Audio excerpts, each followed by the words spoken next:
She slammed the ledger shut so hard, the inkwell tipped and spilled across the desk, like a dark wound bleeding over everything William Carter had built.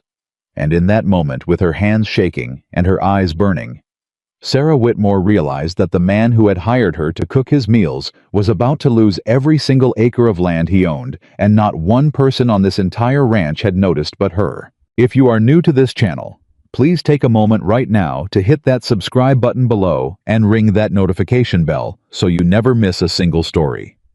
And when you finish watching today, drop a comment and tell me what city you are watching from. I want to see exactly how far this story has traveled. Now stay with me until the very end, because what happens between this widow and this broken cowboy is something you are not going to want to miss. The summer of 1887 came to the Montana Territory like a punishment. The grass burned yellow before July was half finished.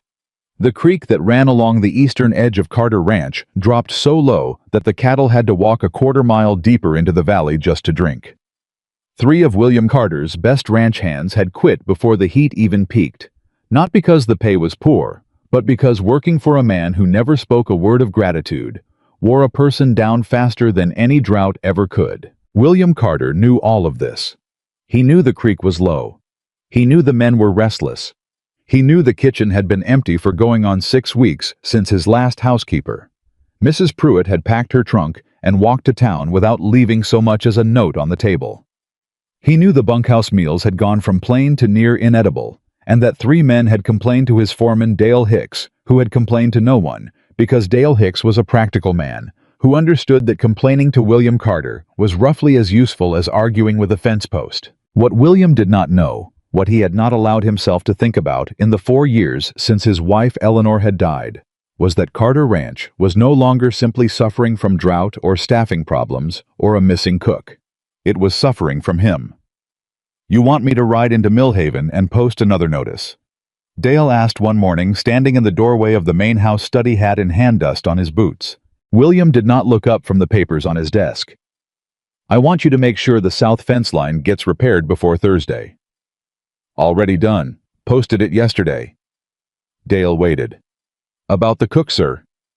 "Post the notice." "Already did that too." Dale cleared his throat. "Got one reply so far." William finally looked up. Dale Hicks was not a man who looked uncomfortable easily.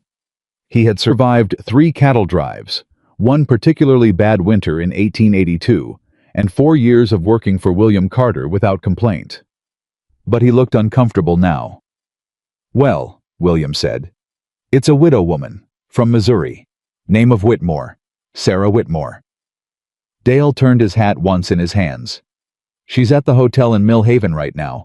Rode in on the stage 2 days ago looking for work." "What experience does she have?" "Says she managed a household in Missouri for 8 years. Cooked, kept accounts, organized supplies. Her husband passed about a year back. She's been traveling west since spring." William returned his eyes to the papers. "Send her out." Dale hesitated. "She's a widow, Mr. Carter. Traveling alone. Some of the men might—" "I said send her out, Dale. I need someone in that kitchen. I don't need a biography." Dale Hicks put his hat back on his head and walked out without another word. William Carter stared at the papers in front of him and did not see a single word on any of them. Sarah Whitmore had been awake since before dawn. This was not unusual. She had been waking before dawn since she was 9 years old, when her mother's illness made early rising a necessity rather than a habit.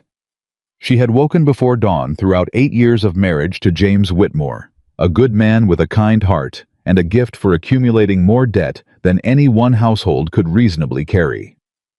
She had woken before dawn for the 8 months since his funeral, working 2 jobs in Missouri, while lawyers and creditors dismantled everything she and James had built together, piece by piece, document by document, until there was nothing left but a small suitcase. $32, and a decision that she could either sit in the wreckage of her old life, or she could get up and go find a new one. She had chosen to get up. Millhaven, Montana, was not what she had pictured when she imagined the West. It was smaller than she expected, and louder than seemed right for its size. The hotel where she had spent 2 nights was clean enough, but the walls were thin, and the two men in the next room had argued about cattle prices until nearly midnight both evenings. The dining room served food that suggested the cook had made peace with mediocrity some years ago and never looked back. She was sitting in that dining room with a cup of coffee and the town's only newspaper when a man in a worn brown hat came through the door, looked around the room and settled his eyes on her with the direct efficiency of someone who was not here to eat. "Mrs. Whitmore." "Yes. I'm Dale Hicks, foreman out at Carter Ranch." He did not sit down, but he pulled out the chair across from her as an invitation. "Mr. Carter got your reply to the posting. He'd like you to come out and meet with him today if you're willing." Sarah folded the newspaper carefully. "Today?" "Yes, ma'am. I've got a wagon outside." She looked at him steadily. She had learned in the months since James died to read men quickly. Dale Hicks read as honest, tired, and slightly worried about something he was not going to say out loud. "What's he like?" she asked. Dale picked up her question and turned it over like he was looking for the safest angle to hand it back. "Mr. Carter is a fair employer," he said finally. "Pays on time, doesn't ask for more than what's reasonable." "That isn't what I asked." Something moved across Dale Hicks's face that might have been the beginning of a smile. "No, ma'am, it isn't." He looked at his hat for a moment. "He lost his wife 4 years ago. He's been a hard man to work for since then. Not cruel, just closed up, like a house with all the shutters nailed shut." He paused. "The kitchen's been empty 6 weeks. The men are eating badly and they're unhappy about it. The last 3 housekeepers didn't stay more than a few months each." "Why not?" "Because he doesn't talk to them, doesn't acknowledge them, pays them and expects them to do their work and be invisible." Dale met her eyes. "I'm telling you this before we ride out, because I'd rather you know what you're walking into than show up surprised." Sarah finished her coffee and set the cup down on the saucer with a quiet, precise click. "I appreciate that, Mr. Hicks. You still willing to come out?" She picked up her suitcase from beside her chair, where she had placed it before sitting down, because she had known with the particular certainty of a woman who had nothing to lose that she was going to take whatever opportunity walked through that door. "Let's go," she said. The drive out to Carter Ranch took the better part of 2 hours. Montana was staggering, Sarah thought, in the way that things which are genuinely too large to comprehend are always staggering. The sky alone seemed to occupy more space than the entire state of Missouri. The mountains in the distance were blue and permanent and indifferent in a way that made her feel for the first time in a long while that her problems were perhaps not the largest things in existence. Dale Hicks drove and talked in the careful, economical way of a man who chose his words the way a good carpenter chose his timber. Only what was necessary, nothing wasted. He told her about the ranch. 6,000 acres, around 400 head of cattle currently down from 550 before the drought. 14 ranch hands, though 3 spots were empty. A cook's cabin separate from the main house with its own small stove, which she would have to herself. "Does Mr. Carter eat with the household?" Sarah asked. "Used to, with Mrs. Carter." Dale kept his eyes on the trail. "Not anymore. Takes his meals in the study mostly. Sometimes forgets to take them at all." Sarah filed that away. She filed away several other things Dale said and did not say during those 2 hours. She filed away the way his expression tightened slightly when he mentioned the accounts. She filed away the pause before he said the ranch was doing fine, which was the pause of a man who was telling the optimistic version of the truth. She filed away the fact that he had driven to town himself to meet her, rather than sending one of the hands which told her something about how seriously he took the problem of the empty kitchen. By the time the wagon rolled through the front gate of Carter Ranch, and she got her first look at the main house. Big, well-built. Once clearly the home of someone who had paid attention to it, and no longer did Sarah Whitmore had already begun making a list. William Carter was nothing like she expected. She had built a picture in her mind during the drive constructed from Dale's careful words and careful silences. A large man, probably with the kind of hardness that came from years of physical work and grief that had nowhere to go. She expected someone who would look through her the way men of means often looked through women who worked for them, present, but peripheral, useful, but invisible. What she did not expect was a man who looked up from his desk when she entered the study and seemed, for just a fraction of a second, genuinely startled. As though he had forgotten that another human being was coming, and the fact of her standing there in his doorway was briefly remarkable. He recovered quickly. The shutters came down. Dale's metaphor was accurate, she noted. Mrs. Whitmore. He stood because whatever else William Carter was, he had been raised with manners. He was tall, broader across the shoulders than she had pictured, with dark hair that had started going gray at the temples, and eyes the color of the sky just before a storm decides what it wants to do. Sit down. Thank you. She sat. She kept her back straight and her hands in her lap, and she looked at him directly, because she had found in 32 years of living that people who were not accustomed to being looked at directly often revealed more than they intended to. William Carter revealed that he was exhausted. Not physically, or not only physically, but in the deeper way of someone who has been holding something heavy for too long and has forgotten what it felt like to put it down. Dale tells me you managed a household in Missouri, he said. He did not look at her while he said it. He looked at the papers on his desk. For 8 years, I managed the household, kept the accounts coordinated with suppliers, and managed seasonal help during harvest periods. This isn't Missouri. No, sir, it isn't. The work here is harder than keeping a town household. The ranch hands eat 3 meals a day, 6 days a week, and they work hard enough that those meals matter to them. The kitchen needs to be organized. Supplies need to be ordered on a schedule. The house itself needs management. He paused. I need someone who will do the work without requiring supervision. I understand. I will pay you $30 a month. The cook's cabin is yours. You'll have Sundays free. He finally looked at her. Any questions? Sarah had approximately 14 questions. She asked one. The accounts you mentioned, the supply accounts. Are they current? Something shifted in his expression. It was brief and complicated, and she couldn't quite read it. Why? Because if they're not current, the kitchen reorganization will take longer than it should. I'd like to know what I'm working with before I start. A silence. Dale manages the accounts. Yes, sir. She held his gaze. And the supply accounts for the kitchen and the household. Another silence, slightly longer. Mrs. Pruitt kept those. May I review them when I start? William Carter looked at her for a moment with an expression that was not quite annoyance and not quite something else she couldn't name. You can look at whatever you need to do your job, he said. It was not warmly said, but it was said. Thank you. She stood. I'll start tomorrow morning if that suits you. He had already looked back at his papers. That's fine. She started at 5 in the morning. The kitchen was worse than she had anticipated, and she had anticipated bad. 6 weeks without consistent management had turned a space that must once have been functional into something approaching disorder. Supplies were stored without logic. Flour next to lamp oil. Dried beans mixed in with coffee sugar, stored in an open container that had attracted every insect within traveling distance. The stove needed cleaning so thoroughly, she spent the first hour on nothing else. The inventory was either missing, incomplete, or recorded in Mrs. Pruitt's handwriting, which appeared to have been developed specifically to frustrate anyone who wasn't Mrs. Pruitt. Sarah worked steadily and without complaint because she was not the kind of woman who complained about the size of a problem. She was the kind of woman who assessed a problem, made a plan, and executed the plan with whatever she had available. By 7 in the morning, she had the kitchen cleaned, the stove functional, and a rough inventory started.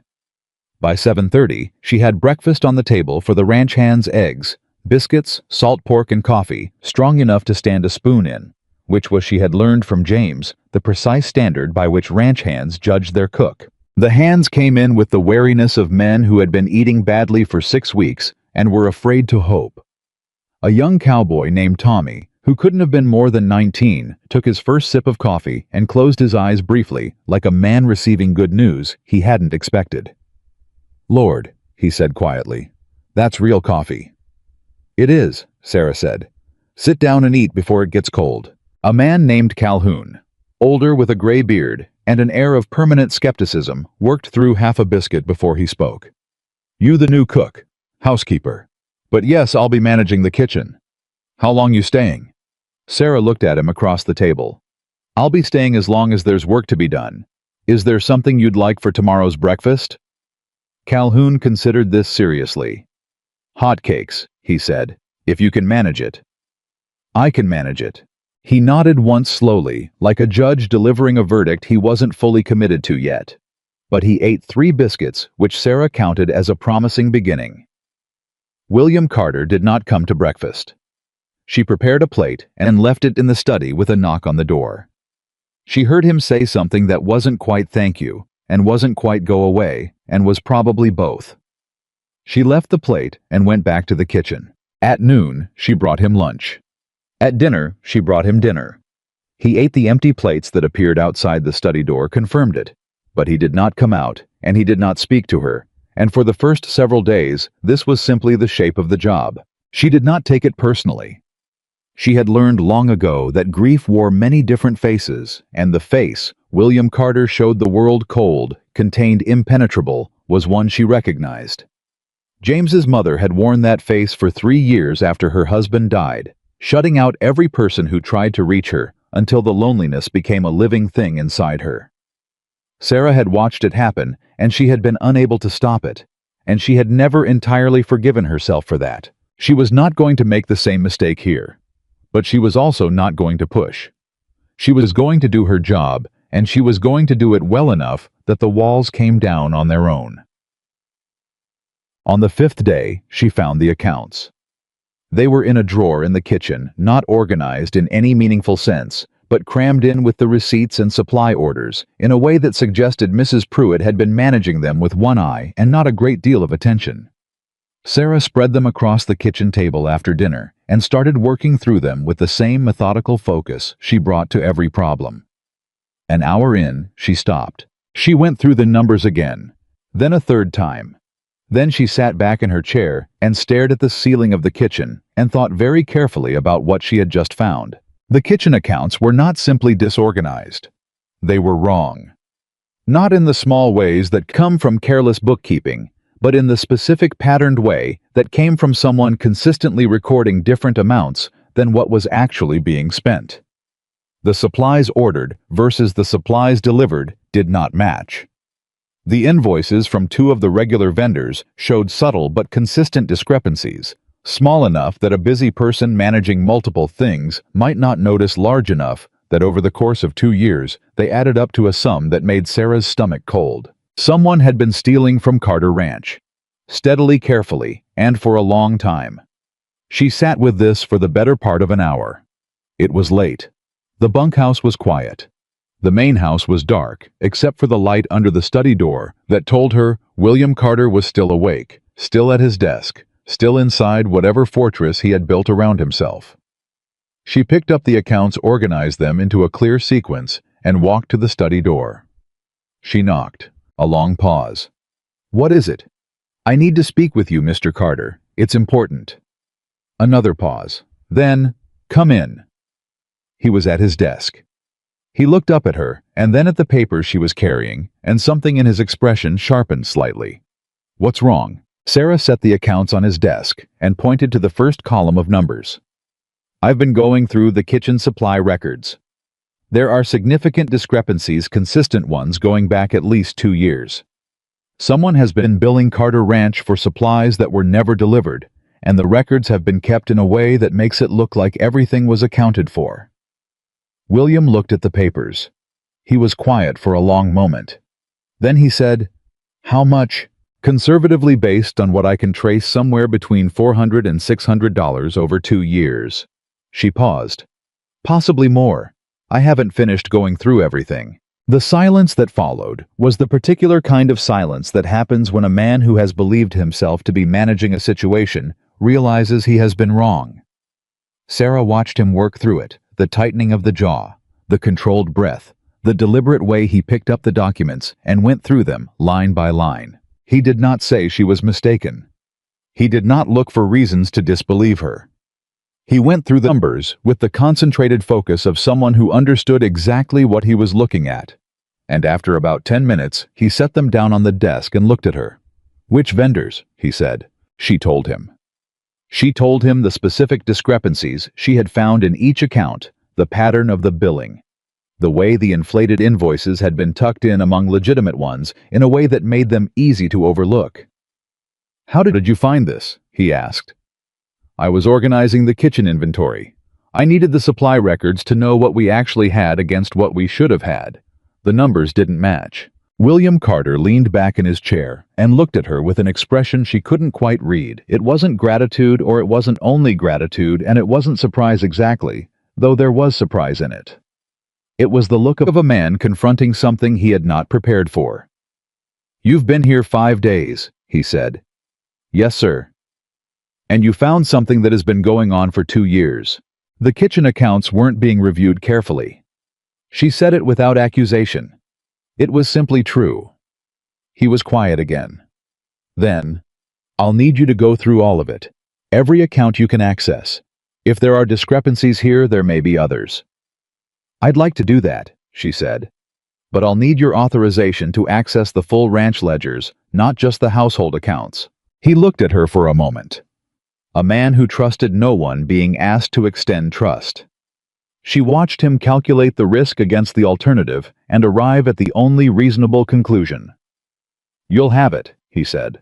"In the morning." Sarah gathered the papers from his desk and stood to go. She was at the door when he spoke again. "Mrs. Whitmore." She turned. "Thank you," William Carter said. He said it like a man who hadn't said those words in a very long time, and they came out slightly uneven, like a tool picked up after years of disuse. But he said them. "Good night, Mr. Carter," Sarah replied, and went back to the kitchen. The next 3 weeks changed the shape of Carter Ranch in ways that were both visible and invisible. Visibly, the kitchen ran with a precision and warmth it had not had since Eleanor Carter had managed it. The meals were substantial and consistent. The bunkhouse conversations that Dale Hicks reported to no one, but that Sarah could hear through the thin walls of the cook's cabin, shifted from low grumbling to something that sounded almost like ease. Tommy, the young cowboy with the coffee appreciation, started arriving 5 minutes early to breakfast, and once asked with the embarrassed hopefulness of a 19-year-old who wasn't sure of the etiquette if there was any chance of apple pie on Sunday. "I'll see what I can do," Sarah told him. And on Sunday, there was apple pie.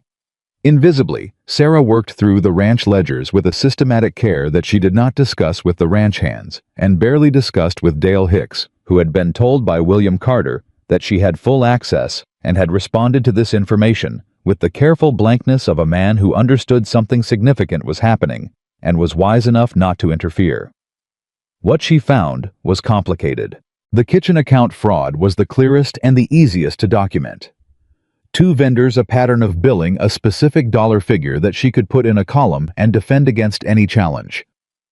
But as she worked deeper into the ranch's broader financial records, she began to see other things. Not fraud exactly, but the particular shape of a business that had been running on momentum and resources rather than active management. Supply contracts that hadn't been renegotiated in years and were charging rates that had risen significantly above market. Cattle records that were incomplete in ways that made it difficult to accurately assess the health of the herd.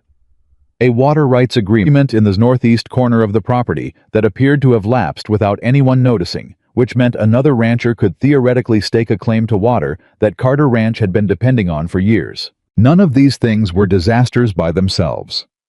Together, they were the kind of slow accumulation that, without correction, eventually becomes a crisis. Sarah brought her findings to William Carter in organized sections once a week at 8 in the evening after dinner had been cleared and the hands were settled. The first time she had knocked and waited and presented her information with the careful neutrality of someone who was not certain of her reception. He had listened without interrupting and asked 3 sharp, specific questions, each of which she had an answer for. The second time, the study door was open when she arrived. The third time, there was a second chair already positioned beside the desk. She noticed these things and did not comment on them, and simply sat down in the offered chair and spread her papers across the corner of the desk he had cleared for her. "The water rights issue is the most urgent," she said on the third evening, pointing to the relevant document. "If this lapsed when it appears to have lapsed, you've got a window to renew it, but it isn't a long one. I'll send to the county office tomorrow." He leaned forward, studying the document. He was close enough that she could see the lines at the corners of his eyes, the gray at his temples that she had noticed on the first day, the way his hands moved across the papers with a precision that surprised her, given how still he usually kept himself. "How did you know to look for this?" "I didn't," she admitted. "I was working through the property agreements, looking for something else, and I found it." "What were you looking for?" She hesitated, and honesty won. "I wasn't sure what I was looking for. I was looking for whatever was there." William Carter straightened and looked at her in the direct way he had begun to do in the past week. Not the look-through that she had noticed on the first day, but an actual looking at. "You were looking for problems. I was looking for the truth about the state of the ranch," she said. "That's what you need to make good decisions. You can't fix what you can't see." I was quiet for a moment. Outside, a nightbird called once, twice, and went silent. The lamp on the desk made the room smaller and warmer than it was during the day, and Sarah was aware, not for the first time in these evening meetings, that the distance between professional necessity and something less defined was a thing that could be difficult to measure in lamplight. She kept her eyes on the papers. "My wife used to say something like that," William said. He said it the way people said things about the dead, quietly, carefully, as though the words were fragile and might break if handled wrong. She used to say that the first step to solving a problem was admitting you had one. Sarah looked up. He was not looking at her. He was looking at the far wall, at a place where she suspected from the quality of the looking there had once been something he missed. "She sounds like she was wise," Sarah said. "She was," he said. "She was the wisest person I knew." He was quiet for another moment. "She would have liked you, I think." He said it almost to himself, like a thought that had escaped before he had a chance to decide whether to say it. Sarah returned her eyes to the papers and gave him the privacy of not responding to something that had not been offered as a statement requiring response. She pointed to the next item on her list. "The Miller Supply contract," she said. "Let me show you what I found." By the 6th week, 3 things had happened that Dale Hicks, standing by the corral fence on a Tuesday morning, summed up to his assistant, a young man named Pete, who had the good judgment to mostly listen. "She fixed the kitchen," Dale said. "She fixed the accounts, and I'll be damned if she hasn't started fixing him." Pete looked at the main house. "Mr. Carter. He came to breakfast yesterday," Dale said. "Sat at the table with the men for the first time in I don't know how many years." He pulled his hat down against the morning sun. Didn't say much, but he came. What Pete did not know, because Dale did not share everything he observed, was that William Carter had also started leaving the study before 10 in the evening, instead of sitting in there until midnight. That he had walked the south pasture with Dale 2 days ago, and asked questions about the cattle, with the engaged focus of a man who was paying attention again, not simply going through motions. That when he passed the kitchen that morning, and Sarah Whitmore was measuring flour with her back to the door and humming something under her breath, William Carter had stopped in the hallway for perhaps 4 seconds before continuing on, and the expression on his face in those 4 seconds was something Dale Hicks had not seen since Eleanor Carter was alive. He didn't tell Pete any of this. Instead, he said, "Let's get the north fence checked before noon," and walked away from the corral. The morning Sarah Whitmore rode back from town with the fabric, and the news arrived on a Wednesday in early August, and the news hit Carter Ranch the way a stone hits a still pond, quiet at first, then rippling in every direction. She had gone to Mill Haven for supplies. She had 3 things on her list, and she had come back with all 3, plus something she had not gone looking for: the name Richard Holloway. She had heard it first in the general store, where 2 men she didn't know were talking with the low, careful voices of men discussing something they weren't sure about. She had heard it again at the post office, where the postmaster's wife, a woman named Mrs. Garfield, who had the specific superpower of knowing everything that happened within 30 miles of Millhaven, had told her, while weighing a parcel, that a man from the east had taken the best rooms in the hotel and was apparently interested in buying land. "Which land?" Sarah asked. Mrs. Garfield pressed her lips together in a way that meant she had opinions. "All of it, from what I hear, or as much of it as he can get his hands on. He's already made offers to the Hendersons and the Cook family over in the valley." Sarah drove back to Carter Ranch with this information sitting in her chest, like a splinter small enough to ignore, sharp enough to insist on attention. She found William in the stable with Dale discussing something about the North herd, and she waited in the doorway until they both turned. "I need to tell you something," she said. "Both of you." She told them what she had heard. William listened with his arms crossed and his face unreadable. Dale listened with the particular expression of a man who had heard something before, but had been hoping it would go away on its own. "Holloway," William said. "I've heard that name." "He's already been to the Henderson Ranch," Sarah said. "Mrs. Garfield said they haven't decided yet." "The Hendersons are 3 bad seasons away from having to sell regardless," Dale said quietly. "If someone's offering a fair price." "Mrs. Garfield didn't say anything about fair prices," Sarah said. "She said high prices." William looked at her sharply. "High. Higher than the land is currently worth. That's what she was told." Sarah paused. "A man who knows the land isn't worth what he's offering knows something other people don't." The stable was very quiet for a moment. A horse shifted in its stall. Outside, someone was hammering something far away. "The railroad," Dale said. William's jaw tightened. "There have been rumors for 2 years about an expansion through the valley." Dale continued looking at William. "If that goes through, the land becomes worth 5 times what it is now," William said. "Minimum." Sarah watched them both process this. "If he buys up the valley before anyone realizes what's coming," she said, "the ranchers who sold will have no recourse. They'll have signed legal documents for a fraction of what they were owed." "That's not illegal," William said.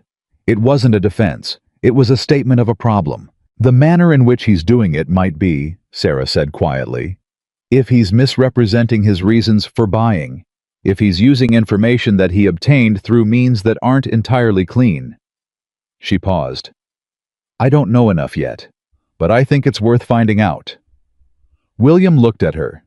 It was the long measuring look. She was becoming familiar with the look of a man recalculating something he thought he had figured out. "How would you propose to do that?" Sarah folded her hands in front of her. "Carefully," she said, and quietly. William was quiet for a moment.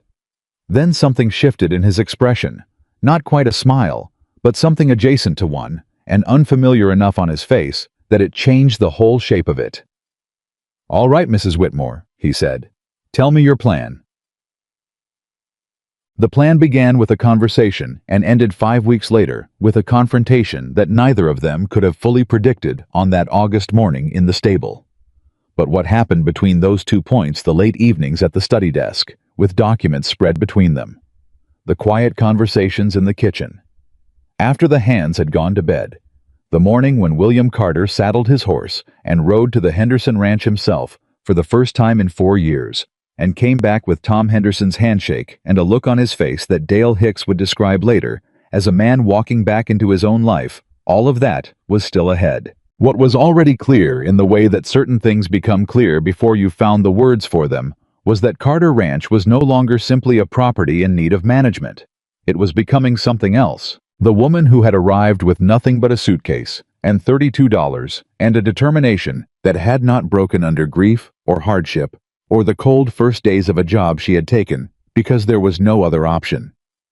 That woman was not just cooking meals and keeping accounts and finding problems that needed fixing. She was, without having planned it or sought it or even entirely noticed it happening, changing the temperature of the place. The men noticed. Dale noticed. And somewhere in the closed-off rooms of William Carter's long, stubborn grief, some small and careful door had begun very slowly to open. He was not ready to walk through it yet. He was not sure he remembered how. But the door was open. And on Carter Ranch, under the enormous Montana sky that was already more than there had been in 4 years. The plan began simply enough, the way most dangerous things do. Sarah had 3 goals. Find out what Richard Holloway actually knew about the railroad. Determine whether he had obtained that information through legal means, and do it all before he moved on to the next ranch in the valley. She started with the most reliable source of information in any small western town, the women who fed people for a living. Martha Keene ran the only boarding house in Mill Haven that served meals to paying guests who were not staying there, which meant that on any given Wednesday, half the business dealings in the county happened over her tables. Sarah had introduced herself to Martha on her second trip to town and had recognized immediately the particular intelligence of a woman who listened more than she spoke and remembered everything. "Holloway," Martha said without Sarah having to say much more than the name. She was pouring coffee, and she poured it without looking at the cup, which was the kind of thing you could only do if your hands knew the job completely and your attention was available for other things.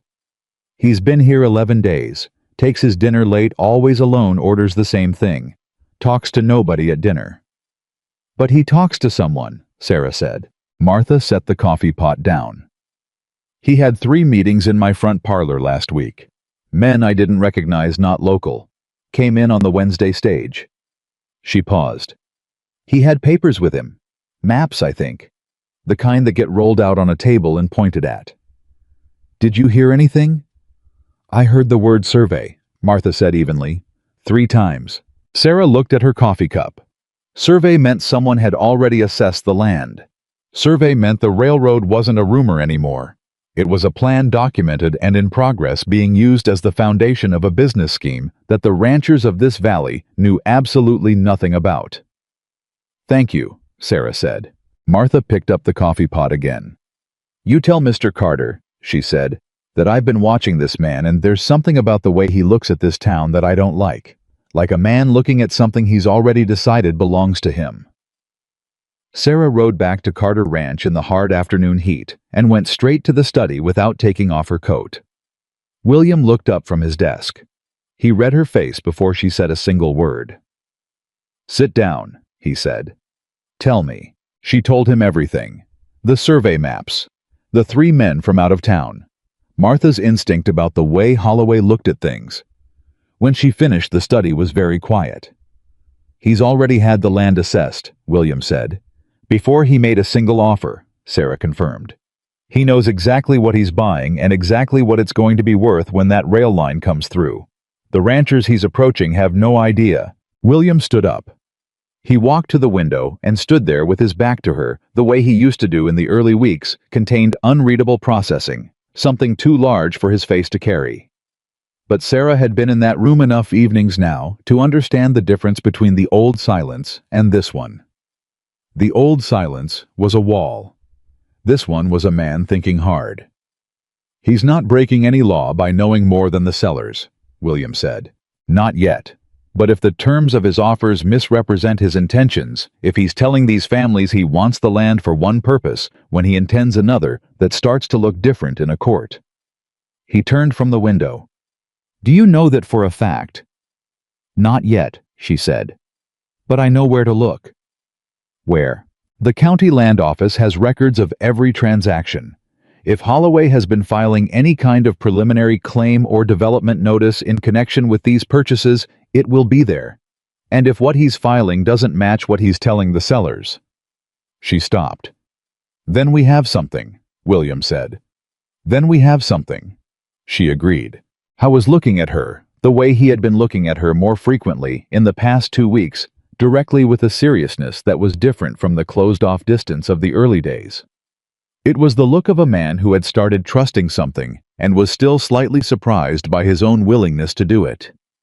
"You'd need to go to the county seat," he said. "Yes. That's a 2-day trip." "I know." He was quiet for a moment. "I'll go with you." Sarah blinked. Of everything she had expected him to say, this had not been on the list. "Mr. Carter."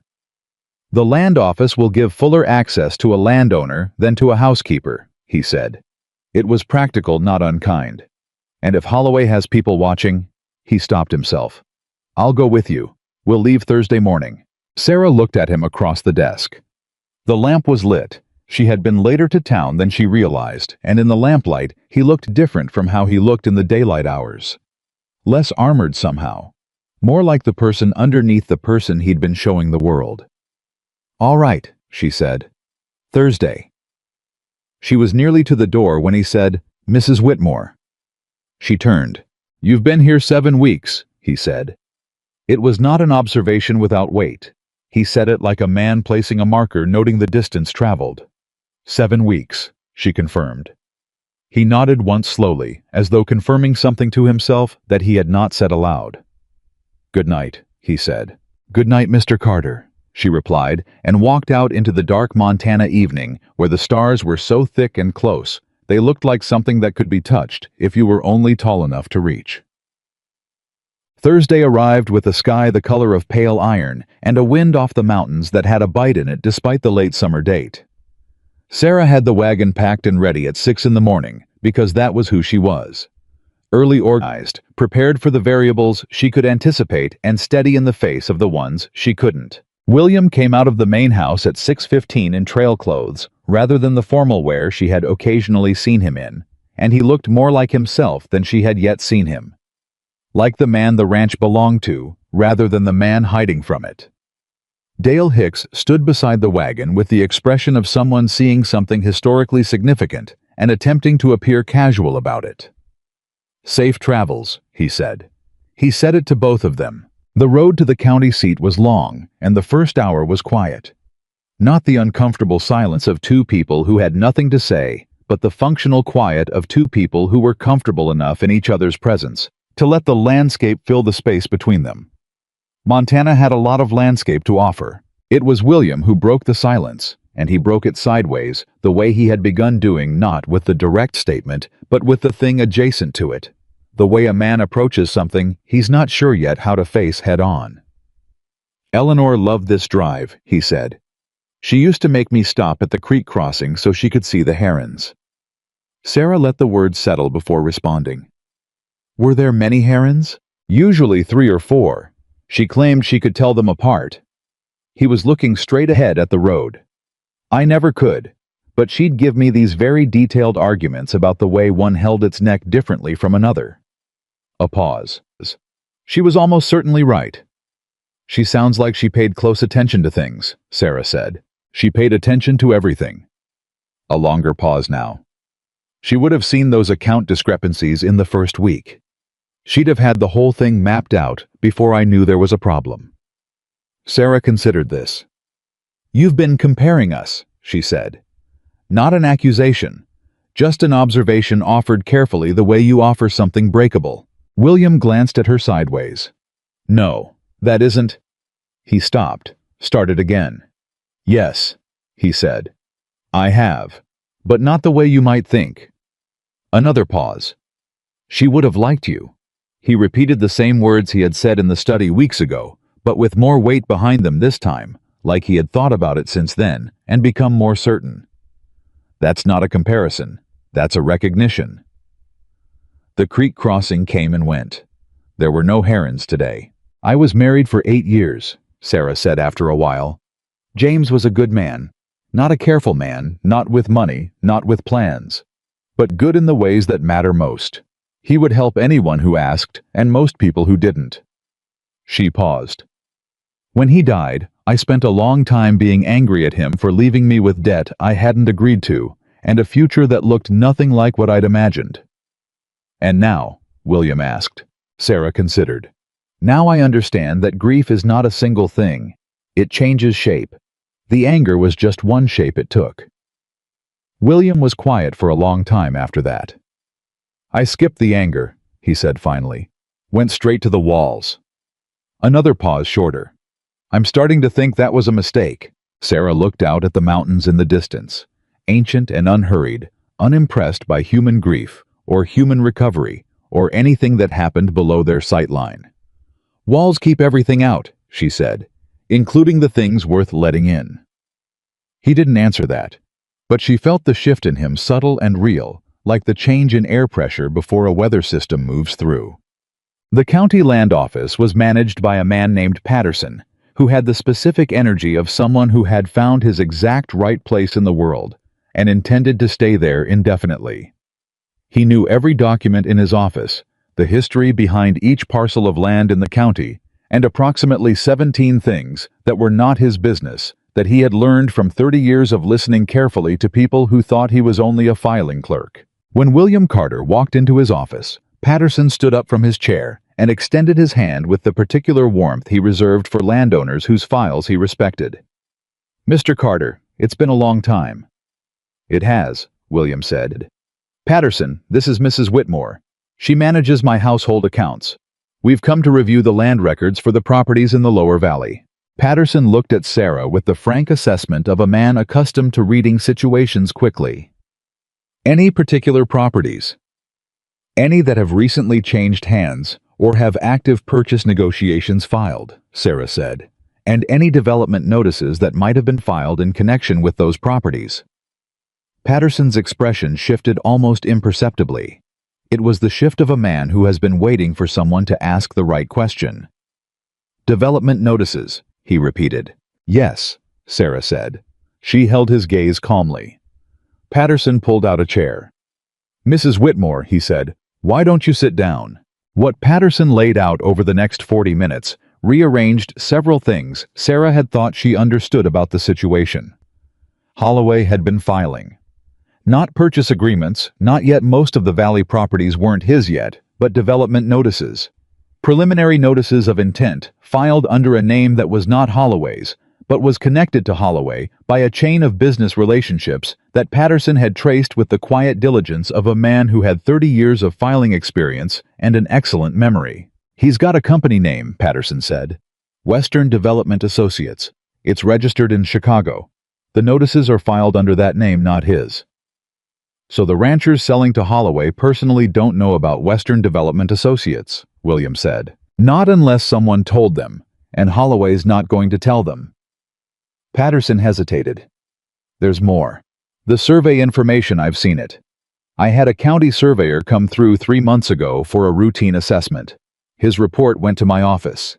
He paused. "It also apparently went somewhere else."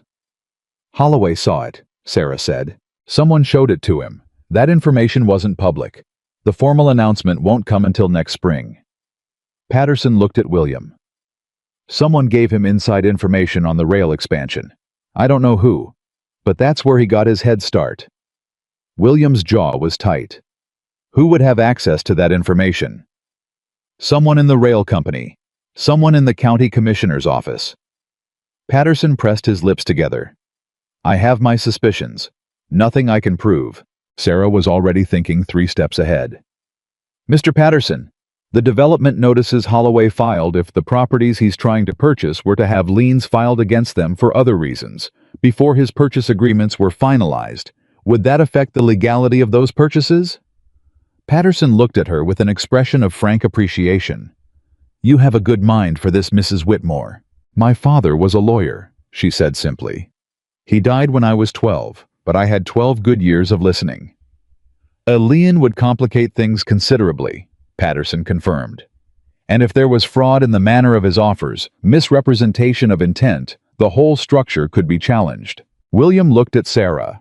She could see him mapping the landscape of this new information the same way she had been mapping it during the whole conversation. "We need documentation of everything," he said. "The development notices, the connection to Western Development Associates, whatever Patterson has on the survey information." "I can prepare copies," Patterson said. He was already moving toward his files. "Give me an hour." William stood, and Sarah stood with him, and they moved to the far side of the room to allow Patterson space to work. William stood close enough that she could speak quietly without being overheard. "This is bigger than one man stealing land," he said. "Yes," she agreed. "Someone at a higher level is involved. Holloway didn't get that survey information on his own. Which means, if we push back, we may be pushing against more than Holloway." She looked at him steadily. "Are you prepared for that?" William looked at her. The morning light through the land office window was direct and clear and showed everything. The lines in his face, the gray at his temples, the 4 years of grief and shuttered living, and all the way underneath that something older and more fundamental that grief hadn't managed to touch. "I've been running from a fight for 4 years, he said quietly. "I don't intend to do it again." They stayed the night at the county seat hotel, separate rooms, and Sarah sat at the small desk in hers until past midnight, working through the copies Patterson had prepared. She was building a document organized, sequential, legally coherent, that laid out the full pattern of what Holloway was doing and who it was going to hurt. She was thinking about the Henderson family. Tom Henderson had 3 children and a wife who taught Sunday school and a ranch that had been in his family for 20 years. She was thinking about the Cook family over in the East Valley, who Dale Hicks had mentioned, were considering Holloway's offer because they needed new equipment and didn't have the cash reserves to buy it themselves. She was thinking about all the families in this valley who had built something with their hands and their years and their willingness to endure Montana winters and summer droughts and every other hardship the territory chose to send their way, and who were about to lose the future value of everything they'd built, because one man with inside information and no scruples had gotten to them first. She was still thinking about this when a knock came at her door at midnight. She opened it. William was standing in the hallway. He had clearly not slept. He was holding a sheet of paper. "I found something," he said. She stood aside and let him in, because there was no reasonable alternative, and because she had learned that William Carter did not knock on doors at midnight without reason. He laid the paper on the desk beside her organized documents. It was a letter. Or rather, it was a copy of a letter. Patterson had included it in the documents without mentioning it specifically, and William had apparently read further into the stack than she had reached yet. Sarah read it. Then she read it again. It was a letter from a county commissioner named Aldrich to the director of Western Development Associates, written 4 months ago, detailing the expected route and timeline of the rail expansion, and asking in language carefully designed to sound like nothing at all about the terms of a particular business arrangement. "Commissioner Aldrich is on Holloway's payroll," Sarah said. "Or close enough that the distinction doesn't matter," William said. He was leaning over the desk beside her, and they were close in the way that 2 people bent over the same important document inevitably are close enough that she could hear the controlled steadiness of his breathing. "This is what you needed, isn't it? The corruption that makes the whole thing challengeable." "This is exactly what I needed," she said. "A county official providing private government information in exchange for whatever they agreed to. That's not just morally wrong, that's prosecutable. If we can get it to the right people." "Yes." She straightened. He straightened beside her. They were still close. The desk was small and the room was smaller, and for a moment neither of them moved away. "We need to get this to federal authorities. Someone outside Aldrich's reach. Someone who can't be bought." She paused. "Do you know anyone?" "I know a judge in Helena," William said. "Federal court. He was a friend of my father's. He's been on the bench for 20 years, and he has a reputation for being approximately impossible to corrupt. Can you reach him? I'll send a telegraph in the morning." He finally stepped back, giving the room its air back. He looked at the documents spread across the desk, her organized case, his discovered letter, the whole architecture of what they had built together in the past hours. "Sarah," he said. It was the first time he had used her given name. He seemed to notice it at the same time she did, and something moved across his face. Not embarrassment exactly, but the recognition of having crossed a line and finding on the other side of it that the ground was different than expected. "The people in this valley," he said, recovering the thought that had apparently driven him to the name. "They've been alone out here the same way I've been alone. Each of us on our own piece of land thinking our problems are our own." He paused. "That's what he's counting on. That we'll each look at his offer in isolation and see the money and say yes before we talk to each other." "Yes," Sarah said. "That's exactly what he's counting on." "I'm going to call a meeting," William said. "When we get back. All the ranchers in the valley, the Hendersons, the Cooks, everyone. I'll bring them to Carter Ranch, and we'll lay this out in front of all of them at once." "That's a significant thing to do," Sarah said carefully. "You'll be asking them to trust you. And trust you enough to wait to hold off on Holloway's offers even when the money looks good." "I know." He met her eyes directly. "Will you help me prepare what to say to them?" She held his gaze. What she saw there was not the man who had sat behind the desk on the first day, looking through her like she was peripheral. It was a man who was choosing deliberately and with full awareness of what he was choosing to trust someone with something important. "Yes," she said. "I'll help you." He picked up the letter from the desk and took it back to his room for safekeeping, and Sarah sat down at the small desk and looked at her organized documents for a long moment before she added a new section to the top of her notes. She titled it, "Alliance."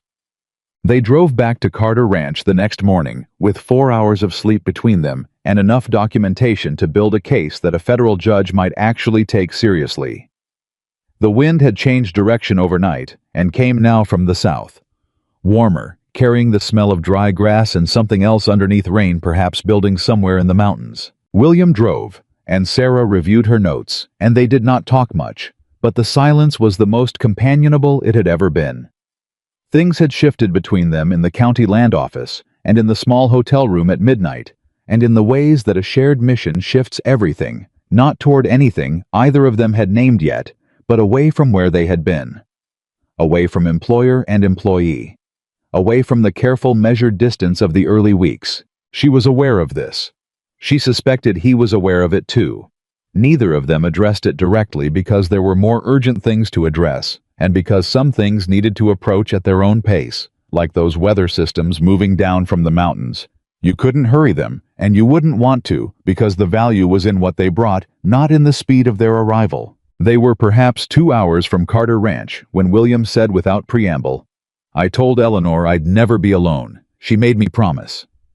He was looking at the road. She knew she was dying for 3 months before she did. She spent a lot of those months worrying about me specifically. Sarah looked at him. "You told her what she needed to hear," she said gently. "I told her the truth as I understood it at the time." He paused. "I didn't understand how much of myself I'd wound around her. How much of what I thought was me was actually just who I was, because she was there." Another pause. "When she died, I didn't know who I was anymore, so I stopped trying to find out." Sarah felt the weight of that landing in her chest somewhere, and settling there. "James's death did something similar to me," she said. And she said it slowly, finding the truth of it as she spoke it, the way you sometimes discover what you think by hearing yourself say it. "I thought I knew who I was independent of him. I found out I didn't, not entirely. The person I'd been before him was gone. The person I'd been with him was gone. What was left?" She paused. "What was left had to become someone new. And have you become someone new?" She considered this honestly. "I don't know yet," she said. "I think I'm in the middle of finding out." He glanced at her sideways. Something in his expression was careful and open at the same time, the particular vulnerability of someone who has been closed for a long time and is beginning to understand that open doesn't have to mean destroyed. "I think I might be too," he said quietly.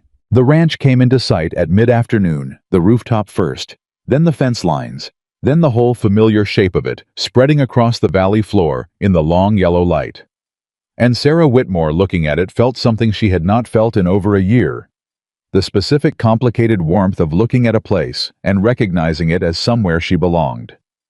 She didn't say this. There were too many other things to do. But she felt it sitting in the wagon beside a man who was slowly, stubbornly learning how to come back to his own life.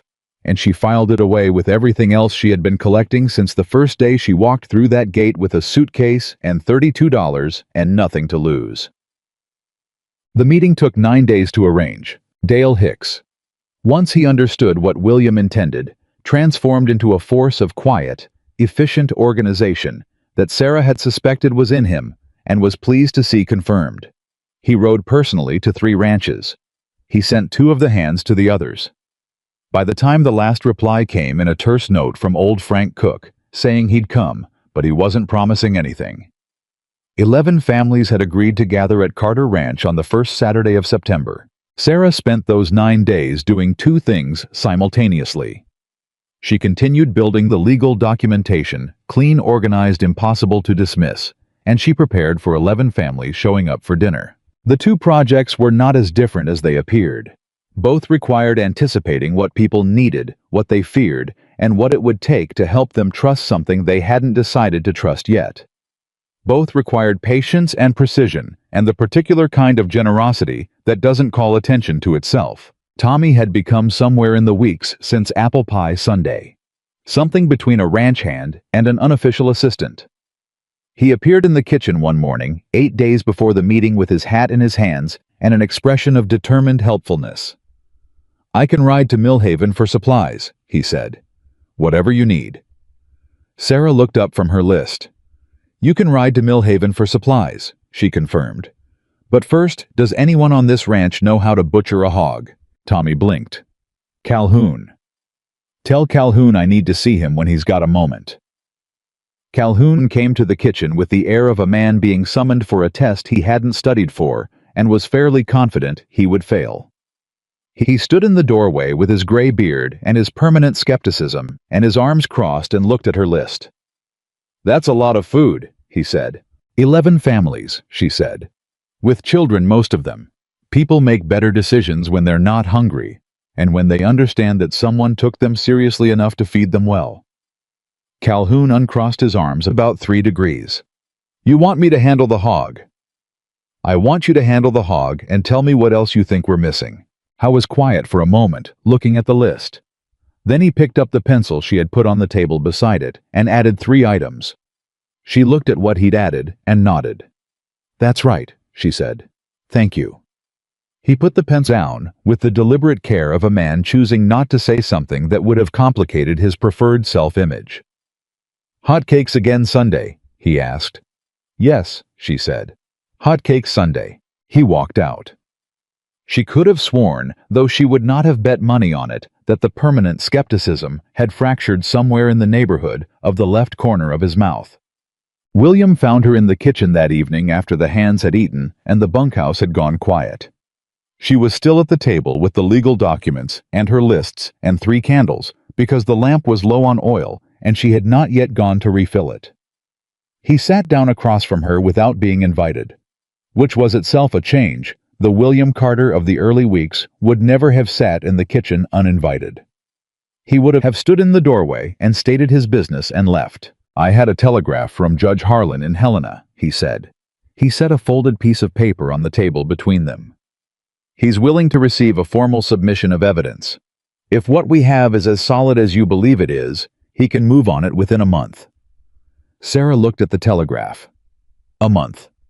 Holloway had been in the valley for nearly 3 weeks already. If he moved quickly on the Henderson and Cook properties, we need Saturday's meeting to hold, she said. If we can get the valley ranchers to agree to wait just 2 weeks, maybe 3, without signing anything. Holloway puts in front of them.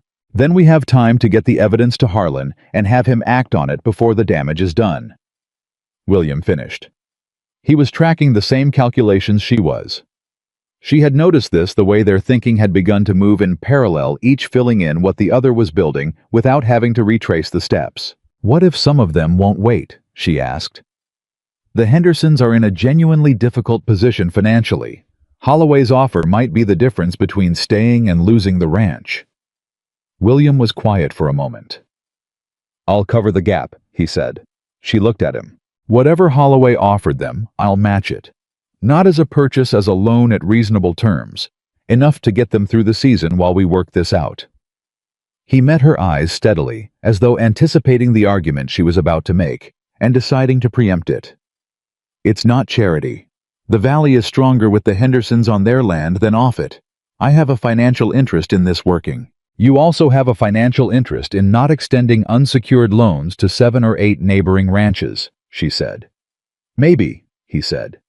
But I've been sitting on my land doing nothing for 4 years, while everything around me slowly got harder for people who didn't have my resources.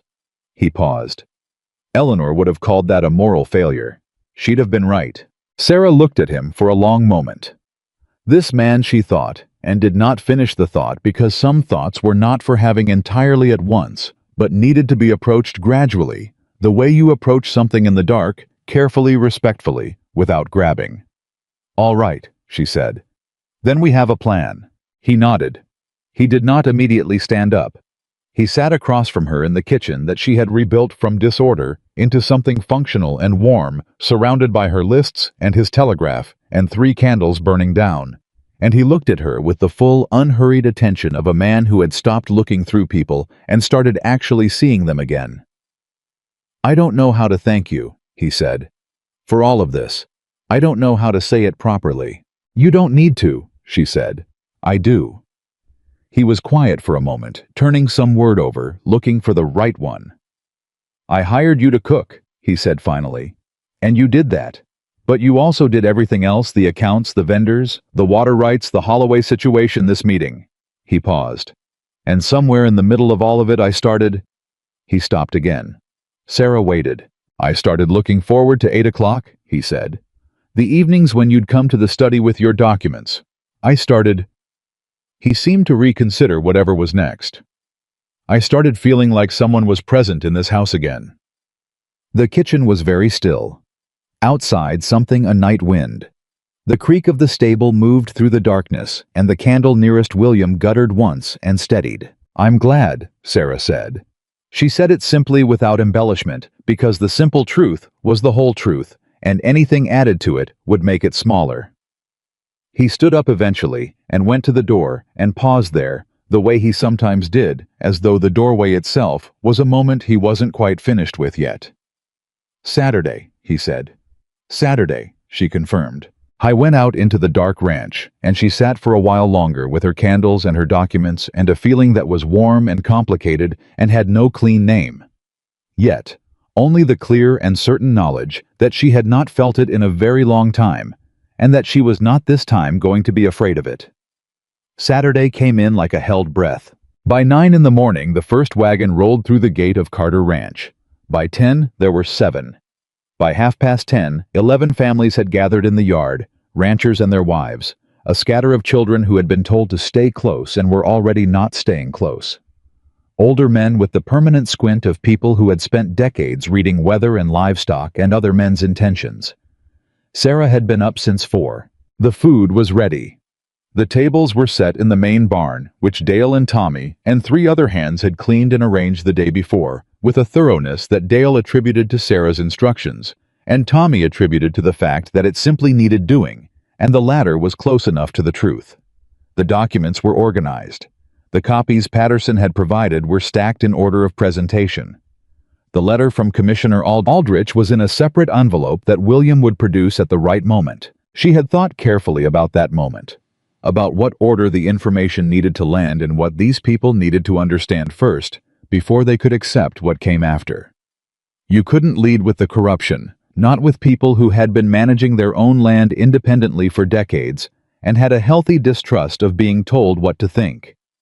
You had to lead with what they already knew, that something felt wrong about Holloway's offers, that the prices were too high, that a man who wanted to buy everything in the valley all at once was not a man acting out of simple commercial interest. You had to let them arrive at the conclusion themselves.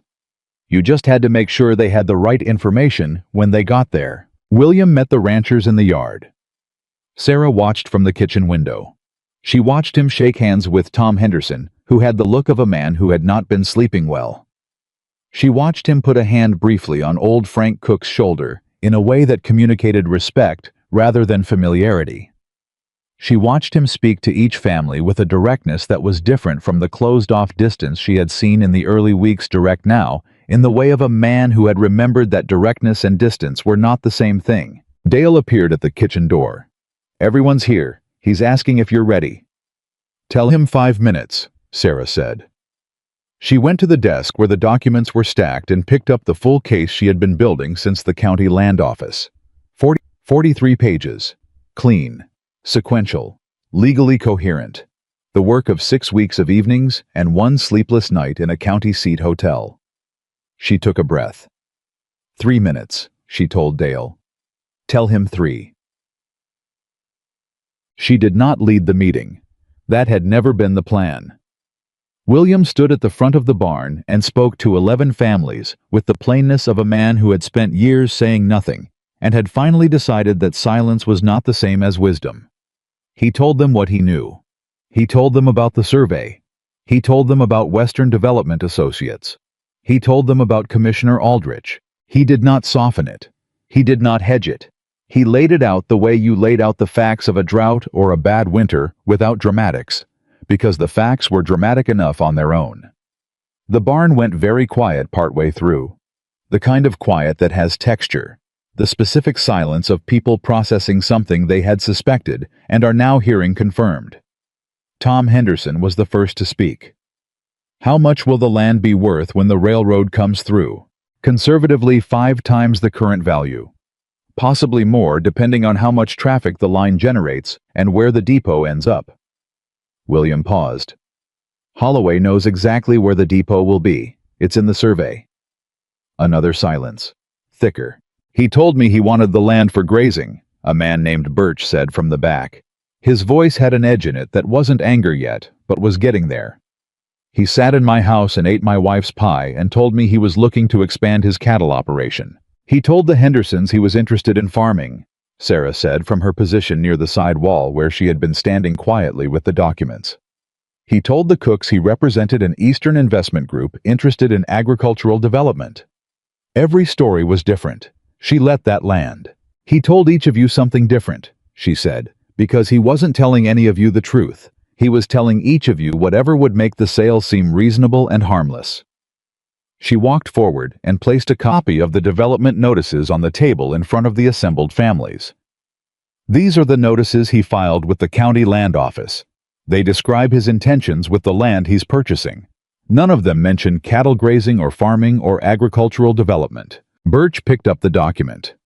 He read it with the focused expression of a man accustomed to reading contracts and not liking what he found in them. Then he passed it to the man beside him without comment. The commissioner's letter, a woman named Mrs. Cook said quietly. She had been silent until now, sitting in the front row, with her hands folded in her lap, and her voice was calm and precise, and carried easily. Who else has seen it? Patterson at the county land office, William said. Judge Harlan and Helena by telegraph. He met her eyes. The judge is willing to receive a formal evidence submission. If the documentation holds, and I believe it does, he can move on it within the month. A month is a long time, Tom Henderson said.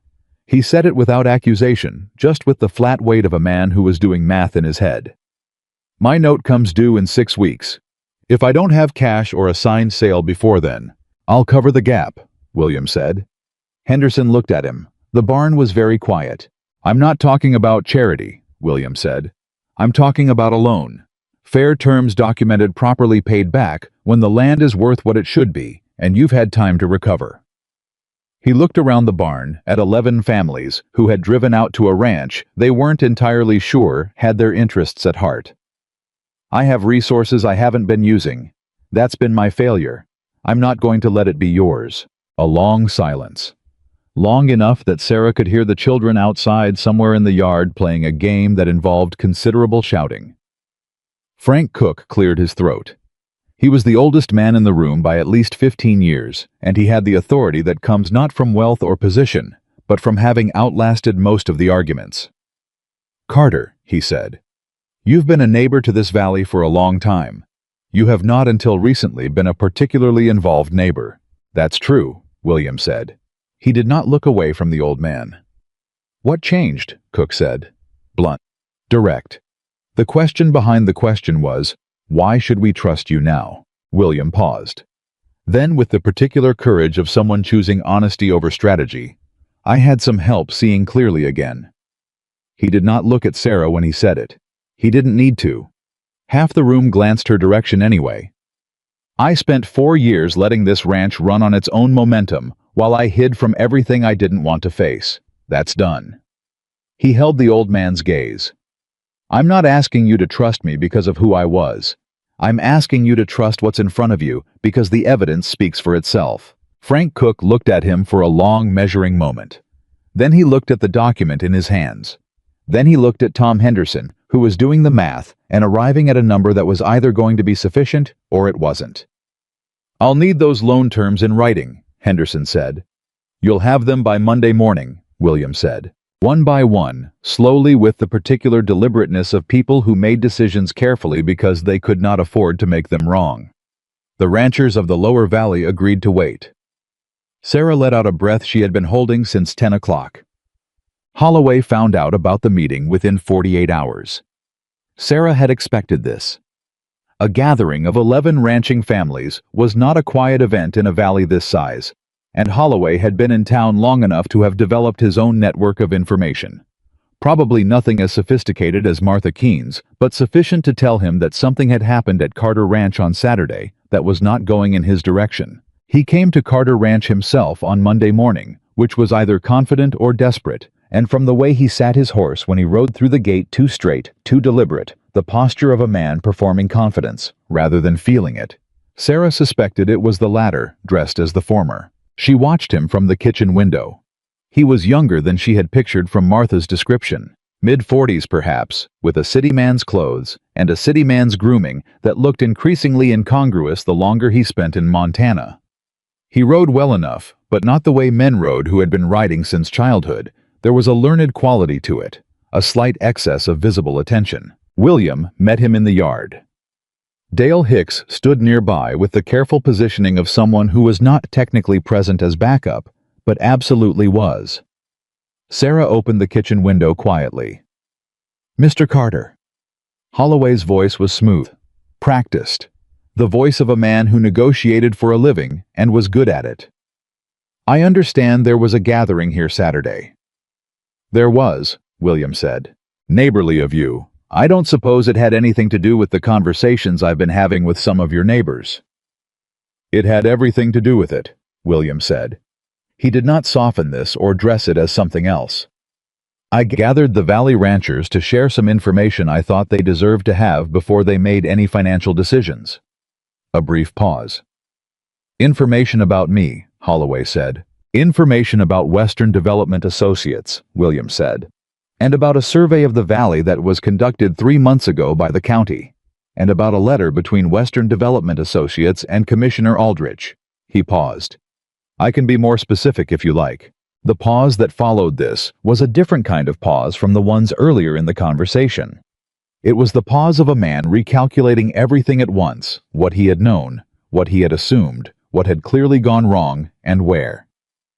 "That letter," Holloway said carefully, "is a private business communication." "It was filed in a public land office," William said. "Patterson was kind enough to include it in a document request." Sarah could not see Holloway's face clearly from the kitchen window, but she could see his hands, and his hands tightened on the reins in a way that told her everything she needed to know about how the conversation was landing. "Carter," Holloway said, and the smooth professional voice had acquired an edge underneath it like a blade felt through a glove. "You're a wealthy man. You understand business. What I'm doing here is legal commerce. I found an opportunity, and I moved on it. That's the way the world works. Misrepresenting your intentions to sellers isn't legal commerce," William said. "Using information obtained through corrupt means to gain an unfair advantage isn't legal commerce. And threatening families who won't sell." He stopped himself, waited. Holloway said nothing, but the nothing was loud. "I don't have proof of threats yet," William said, "but I'm looking." He met Holloway's eyes. "I'd suggest you finish your business in Millhaven and move on, Mr. Holloway. Whatever head start you had here is gone." Holloway looked at him for a long moment. Then he looked at Dale Hicks, who looked back with the expression of a man who had absolutely nothing to say and no intention of saying it.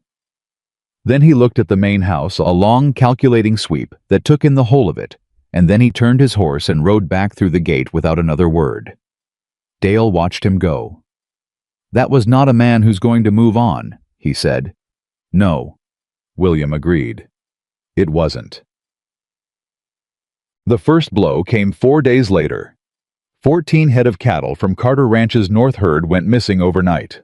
Not strayed, the fence line was cut in 2 places, with a clean, deliberate cut that had the specific character of someone who knew what they were doing and was sending a message rather than trying to hide one. William stood at the cut fence line in the early morning with Dale and 2 hands, and looked at what someone had done to his property with an expression that Sarah, who had ridden out with them because she had heard the commotion before dawn, and she was not someone who waited in the kitchen while things happened, read as fury so controlled it had gone cold and quiet.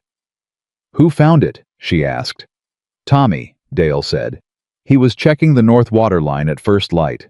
Sarah looked at the cut, clean, efficient. "This wasn't a random theft," she said. "No," William said. His voice was flat and precise. "It was a demonstration." "He's telling you that pushing back has a cost," Sarah said. She said it not because William didn't know it, but because saying it out loud made it real, and real was better to face than abstract. "He can cut every fence line on this property," William said. "He can take every head of cattle I own. He is not getting this valley.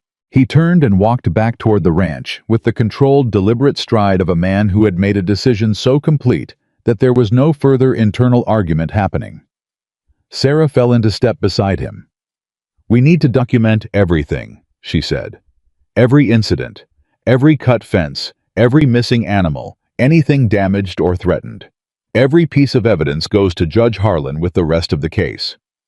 "I know. And we need to tell the other ranchers.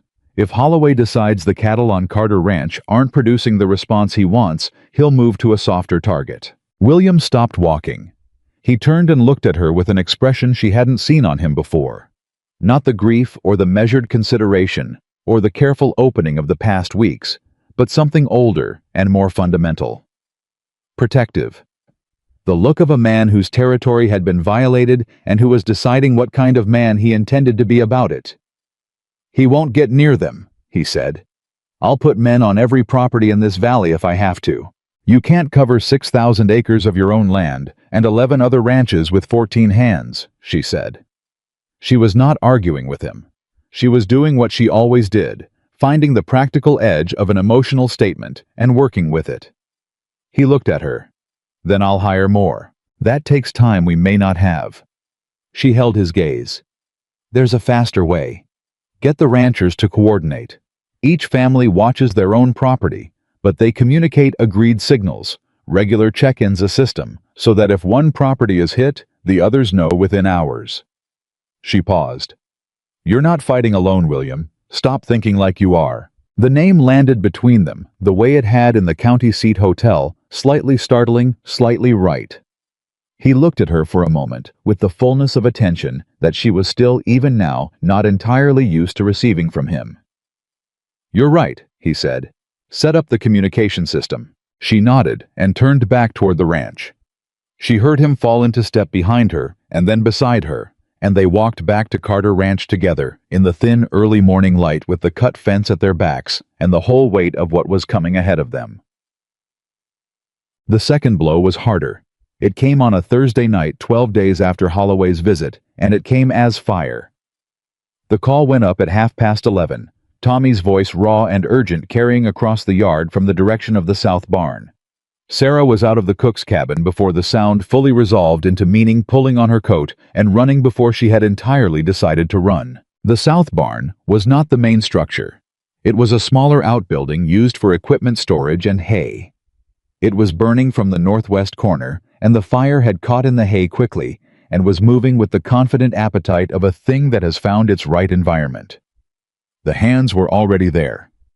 Dale had them organized into a bucket line from the water trough almost before she arrived. William came from the main house at a run, still buttoning his shirt, and he assessed the situation with the quick, hard-eyed clarity of a man who had grown up understanding that fire on a ranch was one of the few things that killed everything if you let it get the upper hand. "The main barn," he said immediately to Dale. "Get water around the base of the main barn. If this gets to the hay in there—" "Already on it," Dale said. He was directing 3 men that direction while keeping 4 on the south barn bucket line. Sarah went to the pump. She had never operated a ranch fire pump before, but she had seen enough of the equipment in 6 weeks to understand the principle, and she operated it with focused efficiency while her mind worked in parallel, not on the fire itself, but on what the fire meant and what needed to happen because of it. They saved the south barn. It cost them the northwest corner, and the equipment stored there 2 sets of harnesses, a collection of tools, a month's worth of stored hay, and it cost them most of a night's sleep. But the main structure stood, and the fire did not reach the main barn. At 2 in the morning, with the smoke still heavy, and the hands exhausted, and William's face gray with fatigue and anger, Sarah sat at the kitchen table with a fresh piece of paper and began writing. Tommy appeared in this kitchen doorway, streaked with smoke, looking wrung out. "You should sleep," he said. "I'll sleep later," she said. "Go eat something and then sleep yourself." He stayed in the doorway. "Is he going to beat us?" he asked. Not as a strategic question, as a genuine one with the particular vulnerability of a 19-year-old who had been scared by something real for the first time. Sarah looked up from her paper. "No," she said. "He's not going to beat us.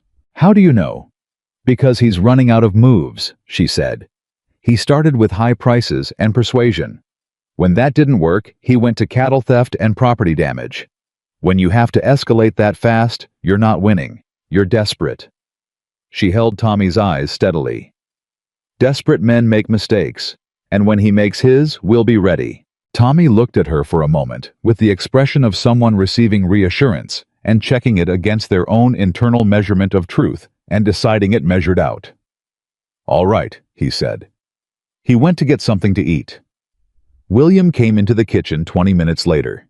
He sat down across from her, and he did not say anything for a while, and she let the silence be what it needed to be. He wants me to feel like I'm losing, William said finally. Yes, she said. Is he succeeding? She looked up from her writing. He was looking at her with the direct, unguarded quality of a man asking a real question, not performing confidence, not looking for reassurance, but genuinely wanting to know what she saw. No, she said. You're not losing. You're being tested. She paused. There's a difference. He looked at the paper in front of her. What are you writing? A formal incident report for Judge Harlan. Everything that's happened since Saturday, the fence cutting, the cattle, the fire. Documented with dates, times, witnesses, and a clear pattern that connects all of it to Holloway's arrival in this valley. She set down her pen. This is what he doesn't understand about what he's doing. Every time he escalates, he hands us more evidence. Every incident is another piece of a pattern that a federal judge can act on. William leaned forward, reading what she had written upside down, with the focused attention he brought to all documents she produced. You can prove it was him. I can prove a pattern that begins the day after you confronted him and escalates each time you refuse to capitulate, she said. That's enough for Judge Harlan to open a formal investigation, and a formal federal investigation will freeze his ability to complete any purchases in this valley. The kitchen was very quiet. Outside, one of the hands called something to another in the yard, something low and ordinary, the sounds of the ranch settling back into its rhythms. You thought of this before the fire, William said. He said it slowly, like a man working out a sequence. You knew he'd escalate. I knew it was possible, she said carefully. Men who operate this way don't stop when they hit resistance. They push harder. I wanted the documentation framework in place before anything happened, so that when it did, we had a clean evidentiary record. She paused. I'm sorry I couldn't prevent it. You didn't start the fire, he said. His voice was quiet and very direct. No, but I should have gotten the formal submission to Harlan faster. If I'd moved. Sarah. He said her name with a firmness that stopped her. You have been 3 steps ahead of everyone in this situation from the first day. Do not apologize to me for the one step you hadn't predicted yet. She looked at him across the table. In the low kitchen light, with smoke still in the air and exhaustion in both their faces. Something shifted that she had been watching approach for weeks. Something that had been moving at its own careful pace and could not be hurried and was apparently not going to wait any longer. I need to tell you something, he said. His voice was different now. Lower, more careful in the way that people are careful when they're about to say something they cannot take back. She waited. I don't want you to leave, he said. When this is over, when Holloway is dealt with and the valley is settled and there's no more crisis requiring your particular... He stopped, started again. I want you to stay, not because the kitchen needs managing or the accounts need reviewing. He held her eyes. Because this house is better with you in it. Because I am better with you present. And I am aware that I am saying this very badly, and I am aware that I have given you no particular reason to. William, she said. He stopped. I know, she said. She said it simply because it was simple, because she had known for some time the same way she had known things were wrong in the accounts before she could prove it by the pattern, by the accumulation of evidence, by the particular way the numbers had stopped adding up to anything that resembled indifference. I know. He looked at her for a long moment. Is that... A knock at the kitchen door interrupted whatever he was going to say. Dale Hicks, who had the absolute worst timing of any foreman in the territory, opened the door a few inches and said without looking directly at either of them. Sorry to interrupt. The Henderson boy just rode in. Says there's been trouble at their place. William was on his feet before Dale finished the sentence. Sarah was right behind him, picking up her incident document and her pen, because whatever had happened at the Henderson Ranch, she was going to write it down. The trouble at the Henderson Ranch was a broken water wheel. It had not been broken by weather or the mechanism had been deliberately damaged in the specific place that would render it inoperable most quickly by someone who understood water systems and wasn't interested in hiding their expertise. Tom Henderson was standing in his yard in the dark, holding a lantern and looking at the damage with the expression of a man who had been knocked down enough times to know the feeling without needing to examine it. William stood beside him. "I'll have men here tomorrow morning to fix it," he said. "Carter." "Tomorrow morning," William repeated. It was not negotiable. It was a neighbor making a statement. Henderson looked at him for a long moment. "I've been out here 20 years, he said. "I've had bad seasons. I've had cattle die. I've had things that felt like they were going to break me." He paused. "I've never had a neighbor offer to fix what someone else broke." "Shouldn't have taken me this long," William said. Henderson looked at Sarah, who was writing by lantern light with the focused efficiency that he had apparently heard about from whoever in the valley talked to whoever about whatever went on at Carter Ranch. He looked back at William with an expression that said several things he probably would have needed more time to articulate. "Tell me what to do," Henderson said. "To help. To make sure this doesn't happen to somebody else tomorrow night." "Talk to your neighbors," William said. "The communication system Mrs. Whitmore suggested we start it tomorrow, not next week. Every property, every night, someone awake and watching." "I'll ride out to Birch and McManus in the morning," Henderson said. "Good." William extended his hand. Henderson shook it with the kind of grip that said more than the handshake itself, the grip of a man transferring trust from a provisional holding to something more permanent. On the ride back to Carter Ranch with the Montana dark around them and the stars doing their enormous indifferent work overhead, William rode beside Sarah, and neither of them spoke for a while. Then he said quietly, "He's going to hurt someone." "Yes," she said. "I think so too. Before this is finished." "Before this is finished," she confirmed. "I won't let it be you," he said. He said it plainly, without decoration, the way he said everything that he meant completely. Sarah looked at him in the dark. "I'm not asking you to protect me," she said. "I know you're not," he said. "I'm telling you anyway." They rode the rest of the way in silence that was neither uncomfortable nor unresolved. It was the silence of two people who had said what was necessary and were letting it settle into the space between them where it would stay permanent and quiet for as long as they needed it to. What happened next? 3 days after the Henderson water wheel, 2 days after the Valley Ranchers established their communication system, 9 days after the fire arrived, not as another act of violence, but as something Sarah had not anticipated, and the fact that she had not anticipated it was the thing that told her more clearly than anything else had exactly how dangerous Richard Holloway actually was. She found it in the mail, a letter addressed to her. No return address. Inside a single sheet of paper with 3 lines of clean businesslike handwriting. She read it twice. Then she walked to the study. William looked up from his desk when she came in. He read her face the way he had learned to read it fast, thorough, not missing the details. What happened? She placed the letter on his desk and stood back. He read it. His face went through several things in the space of about 10 seconds. Confusion, then understanding, then a cold, controlled fury that was the most frightening thing she had seen on him yet. The letter said, "Mrs. Whitmore, your document submission to Judge Harlan was received. It was also reviewed by parties with a prior interest in this matter before it reached him. The judge will not be acting on your submission. Your evidence will not be presented in the manner you intended. I suggest you consider at your earliest convenience whether this fight is truly yours to have." It was unsigned. "He has someone inside Harlan's court," William said. His voice was absolutely flat. "Or someone with access to Harlan's mail," Sarah said. "Or someone at the telegraph office who read your message to the judge." She paused. "We don't know which, but we know the submission was intercepted. Then everything we sent may have been seen by Holloway before it reached Harlan." She held his gaze steadily, because this was the moment that required steadiness, more than any other moment before it, and she was not going to fail it. Or Harlan received it, and someone around him interfered with his response. She paused. We don't know yet, and until we know, we can't be certain whether we've lost our legal avenue or just been told we have to frighten us. William stood up. I need to ride to Helena myself, he said. See Harlan in person. No telegraph, no mail, nothing that can be intercepted. Yes, she said.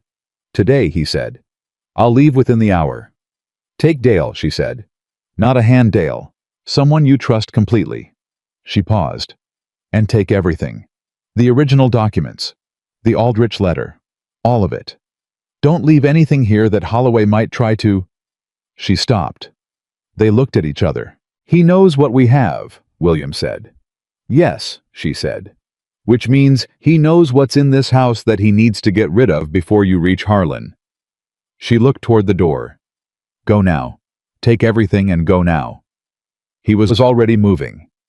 He picked up the Aldrich letter. The case documents everything from the desk drawer, everything she had organized and copied and built over 6 weeks of evenings, and he put it inside his coat, and he moved toward the door and stopped. He turned back. You're going to be here alone, he said. I won't be alone, she said. Tommy's here, 3 of the hands. Dale can stay if you take someone else. I'm taking Dale, he said. He held her eyes. Tommy is 19 years old. Tommy is a good hand who knows this ranch and will do what needs doing, she said steadily. And I am a woman who has survived considerably worse than a frightened businessman from Chicago. Go, William. Go now and don't stop. He looked at her for the space of 2 seconds that felt like considerably longer. Then he crossed back to where she was standing, and he took her hand in both of his, and he held it for exactly long enough to say what he didn't have time to say with words. Then he let go, and he went out the door, and she heard him call for Dale, and heard the horse being saddled with the speed of urgency, and heard the gate, and then he was gone. Sarah Whitmore stood in the study of Carter Ranch, with her hands steady, and her mind working at full capacity, and the absolute knowledge that whatever was coming next was coming soon, and that everything William had taken with him was safe, and that everything he had left behind the ranch, the valley, the people in it was hers to protect until he got back. She walked to the kitchen and put the kettle on. Then she went to find Tommy. Tommy was in the stable when Sarah found him working a saddle with the methodical focus of someone who needed to keep his hands busy while his mind worked through something it hadn't finished yet. He looked up when she came in and read her face with the quick attentiveness he had developed over the past weeks of watching things unfold around him. Mr. Carter's gone, he said. It wasn't a question. He rode for Helena an hour ago, Sarah said. Dale went with him. She held the young cowboy's gaze directly. Which means it's you and me and Hector and the 2 Marsh brothers for the next 2 days, minimum possibly 3. Tommy set down the saddlecloth. He was 19 years old, and he had the look of a young man in the process of deciding whether he was going to be frightened by this information or steady in the face of it, and Sarah watched him make the decision in real time. What do you need me to do? He said. I need you to get Hector and the Marsh brothers together in the next 20 minutes. Kitchen. And I need you to not make it look like there's something wrong. Walk normal. Don't rush. Tommy looked at her steadily. Is there something wrong? There may be, she said. That's what we're going to prepare for. She paused. Can you do this? Yes, ma'am, he said. No hesitation. No performance of bravado, just the clean, simple answer of someone who has decided what kind of person they are. She walked back to the kitchen and stood at the window and looked at the yard and at the gate and at the road beyond the gate that disappeared into the distance where the mountains were. She was thinking about the letter. She was thinking about the specific calculation behind it, what it was designed to do, which was not simply to inform her that the submission had been intercepted, but to isolate her. To make her feel that the legal avenue was closed and that the only option remaining was withdrawal. Holloway had sent that letter because he was afraid of what she had built. And a man who was afraid made predictable moves. She knew what the next move was. He was coming for the documents, not what William had taken. Holloway didn't know yet that William had ridden for Helena Or if he did, he didn't know William had taken the originals. What Holloway believed was that Carter Ranch held the full evidentiary case because that was where it had been assembled. He would want those documents before William could find another legal route. Sarah went to the study.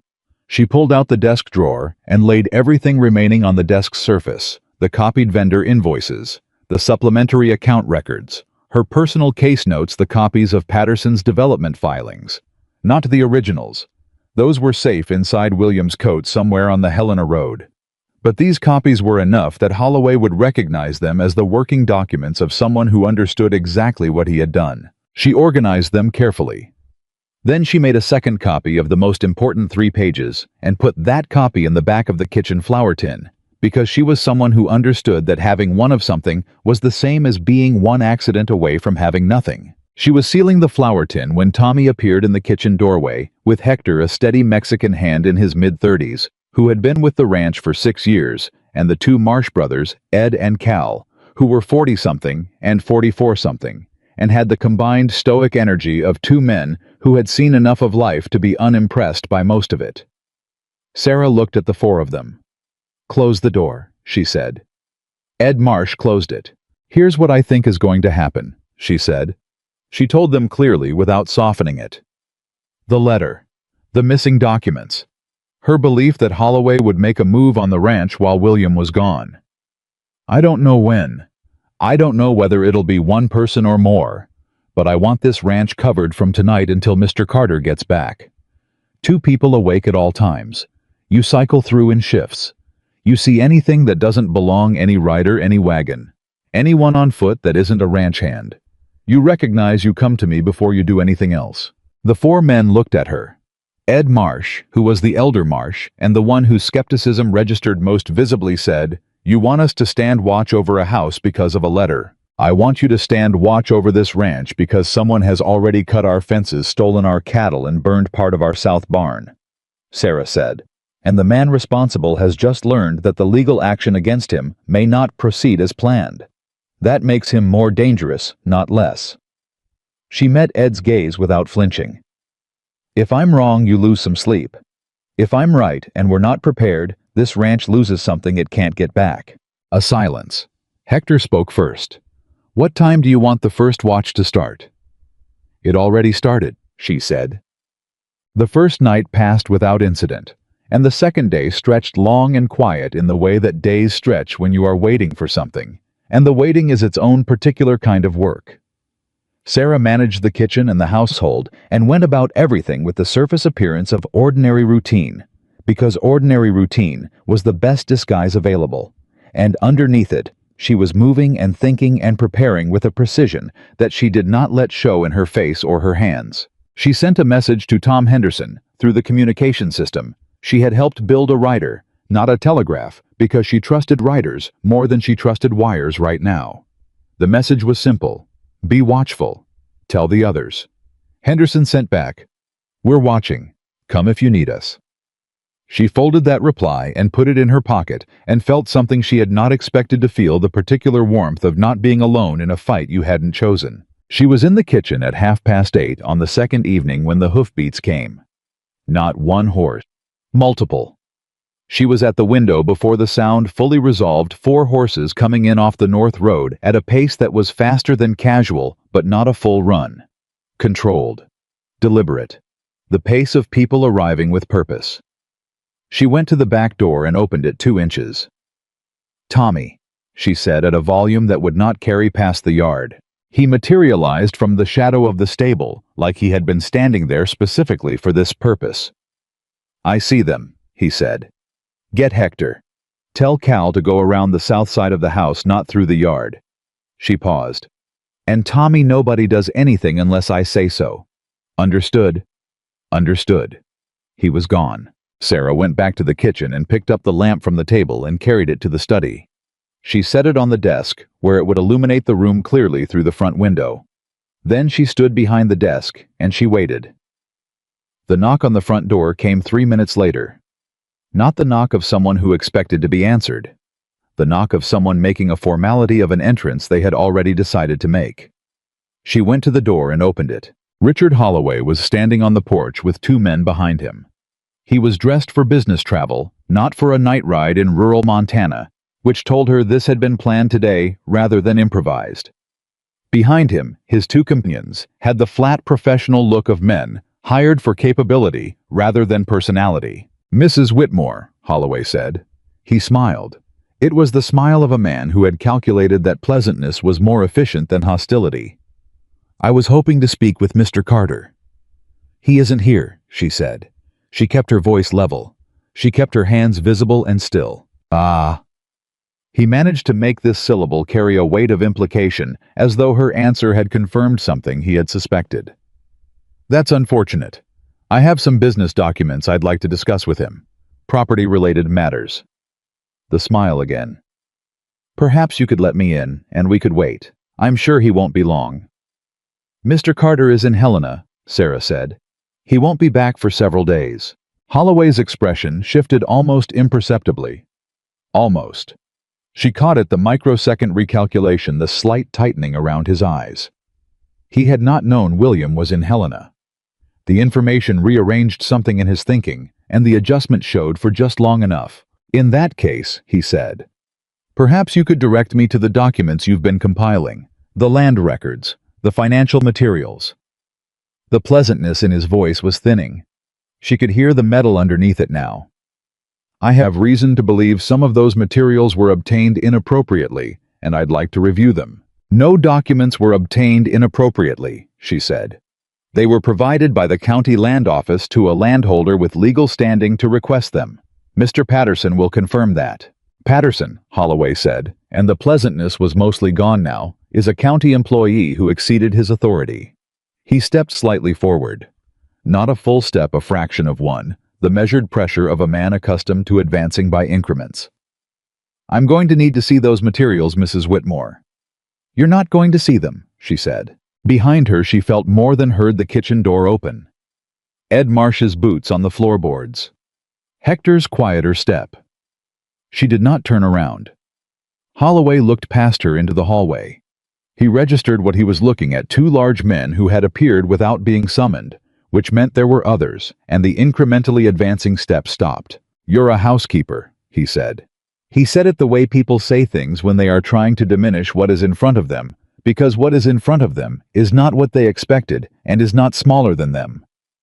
"You have no authority over these documents, no legal standing, no." "I have the authority of a woman whose name is on the incident reports that are currently in the hands of a federal judge in Helena," Sarah said. Her voice was absolutely steady. "I have the legal standing of a primary witness to a fraud that involves a county commissioner, an illegal information transfer, deliberate property destruction, and tonight, an attempted illegal seizure of evidentiary documents."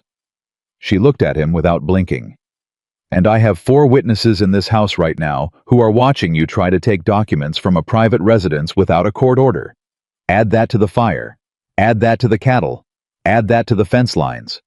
She paused. "You just gave us one more incident to document, Mr. Holloway." The porch was very quiet. The two men behind Holloway exchanged a glance that carried an entire conversation, a silent exchange about whether this job had been accurately described to them and whether the current situation was what they had agreed to. Holloway looked at her for a long moment. His face had gone through several things in the past 2 minutes and had arrived somewhere complicated. Not defeat, not quite, but the specific expression of a man recalculating the entire structure of his plan and finding that more of it had come apart than he had realized. "You can't stop this," he said, quietly. Not a threat, a statement delivered with the flat conviction of someone who has been winning for a very long time and cannot quite believe the landscape has changed. "Carter can ride to every judge in the territory. The documentation he has is incomplete. The witnesses are ranch employees who will be dismissed as biased. The commissioner has resources and connections that—" "The commissioner," Sarah said, "signed a letter." She said it the way you say something you've been waiting to say. Clean and precise and final. In his own handwriting. Addressed to a company whose only connection to Richard Holloway is about 45 pages of filings that Patterson documented over the last 3 months. She held his eyes. Your commissioner's letter is the piece of evidence that makes everything else prosecutable. Not persuasive prosecutable. And Judge Harlan has it, and Commissioner Aldrich does not know he has it, and whatever interference happened with my original submission, it did not touch what William Carter carried to Helena in person today. She watched him understand this. It took approximately 4 seconds. She counted them by the changes in his face, the first second of hearing, the second of processing, the third, of recognizing the specific shape of what had been done to him, the fourth of arriving at the conclusion that could not be argued with. He had been outmaneuvered. Not by William Carter, who had the resources. Not by Dale Hicks, who had the instincts. By a widow from Missouri, with a suitcase and $32, who had looked at his operation the way she had looked at the kitchen account discrepancies, found the pattern, documented it, and built something a court could use. "You have a good mind," he said. He said it with the strange, stripped quality of a man who has run out of posturing and is left with something almost like honesty. "I've been told that," she said. "Good night, Mr. Holloway." He stood on the porch for one more moment. Then he turned, and his two companions turned with him, and they rode back through the gate and down the north road and into the Montana dark. Sarah stood in the doorway until the hoofbeats were gone. Then she closed the door and leaned her back against it and took the first full breath she'd had in about 3 minutes. Ed Marsh appeared from the hallway. He looked at her with the recalibrated expression of a man who has witnessed something that has changed his assessment of the person who caused it. "That was," he started. "Excellent," said Tommy from behind Ed's right shoulder, with the wide-eyed conviction of a young man who has just seen something he will be telling people about for decades. "Go back to your posts," Sarah said. Her voice was steady. Her legs were slightly less steady, but that was a private matter. "All of you. He may send someone back." William returned on the 4th day. He came through the gate in the mid-morning, Dale beside him, both of them with the trail-worn look of men who had ridden hard in both directions, without adequate sleep. He dismounted in the yard, and stood for a moment like he was reacquainting himself with the particular quality of the air in this specific place, and then he looked up and saw Sarah in the doorway of the main house. He crossed the yard in 12 steps. She counted them. "He came," William said, not a question. "He came," she confirmed. He looked at her, the full, unhurried look she was accustomed to, now the one that didn't miss anything. "Are you all right?" "I'm fine," she said. "Tommy's been very responsible. Ed Marsh has revised his opinion of several things, I think. And Hector made excellent coffee at 2 in the morning both nights, which I am adding to his record as a professional accomplishment." Something moved across William's face that was so close to a laugh it served the same purpose. "Sarah." "Judge Harlan," she asked. "Received everything. Read it the same evening. He's issuing a formal order of investigation. Holloway the commissioner, the whole structure." He paused. "It'll freeze every pending land purchase in the valley. Holloway can't complete a single transaction while the investigation is open. And the commissioner. Aldrich has already been contacted by federal marshals. Harlan moved faster than I expected." He paused. He said, and these are his exact words, that the quality of the evidentiary documentation was the most organized submission he had received in 20 years on the bench. He held her gaze. His words. Sarah absorbed this quietly. "Good," she said. "That's good."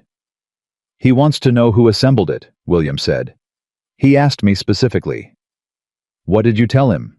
"The truth," William said simply.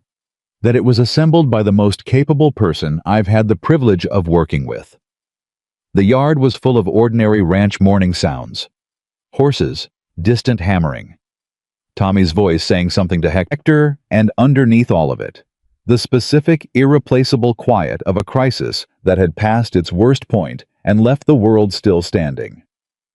"Come inside," Sarah said. "You need to eat and sleep, probably in that order. In a moment." He didn't move. He was looking at her with the expression she had last seen in the kitchen before he left open.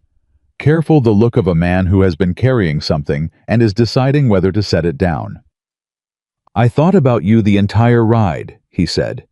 "About leaving you here, about whether I had made the right decision." "You made the only decision," she said. "I know that now. I wasn't certain then." He paused. "When I rode through that gate just now and you were standing in the doorway." He stopped. "I've ridden back to this ranch thousands of times. I've never felt what I felt just now." The morning moved around them unhurried. The mountains in the distance did their ancient patient work. "William," she said. "I'm not finished," he said. And there was something in his voice, a slight roughness, the sound of a man who has rehearsed this and is discovering that rehearsal and the actual moment are entirely different things. "I told you before I left that I didn't want you to go." That was inadequately said. "What I want, what I have wanted with increasing certainty since approximately the third week you were here, is for you to be here. Permanently. Not as my housekeeper. Not as the woman who manages my accounts and saves my ranch and outmaneuvers my enemies while I'm on the road." He paused. "As my wife, if you would consider it, if you are willing." Sarah looked at him. She had thought in the quiet hours of the 2 nights alone about what she would say when he returned. She had thought about it carefully, the way she thought about everything, examining it from multiple angles, considering the risks, assessing the evidence. And what she had found examining it with complete honesty was that there was no angle from which the answer was anything other than what it was. "Yes," she said. He looked at her. "Yes," he repeated, as though checking the word for structural integrity. "Yes," she said again. She almost smiled. "I'm a woman who says what she means, William. When I say yes, I mean yes." The almost smile won. She let it. He was looking at her with something on his face that she recognized even though she had not seen it there before, because she had seen it in the past weeks, coming closer, the way you see weather coming and know what it will be before it arrives. It was relief. It was joy. It was the specific, complicated expression of a man who had been closed for 4 years and has discovered that open is survivable after all. He took her hand, the way he had in the kitchen, before he left both hands around hers. And this time, he did not let go in 2 seconds. "I reckon," he said, and his voice was low and slightly uneven in the way of someone who is very happy and is finding happiness after long absence, slightly overwhelming, "that this is the best decision I've made in a considerable number of years."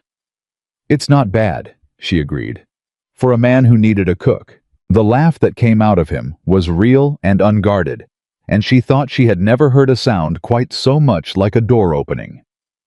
Dale Hicks, who had been pretending to examine something on the saddle of his horse near the stable, allowed himself one small private nod of the kind that means "I knew it" and has nothing further to add. He picked up his saddle and went into the stable and left the yard to the 2 people standing in it.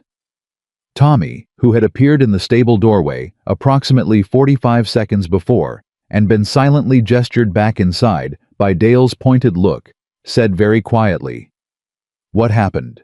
Dale set down the saddle. "You'll find out eventually," he said. "Go check the water line."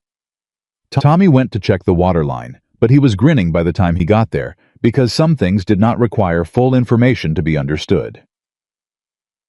The formal investigation that Judge Harlan opened moved with the particular swiftness of federal authority applied to a case that had been documented with exceptional care. Holloway's attempt to acquire the Valley properties collapsed within the first week, as every pending purchase was frozen, pending the investigation's findings. Commissioner Aldrich resigned from his position on a Thursday morning before the federal marshals arrived, which the marshals noted did not prevent them from arriving anyway. The 2 vendors who had been billing Carter Ranch for undelivered supplies, the kitchen account fraud that Sarah had found in the first week, were identified and held to account for restitution of the full amount, which turned out to be closer to $800 than the conservative $600 Sarah had estimated. The money went back into Carter Ranch's accounts, and William donated half of it to the Millhaven School Fund, which was a decision that raised his standing in the community more effectively than anything his family's generations of wealth had managed.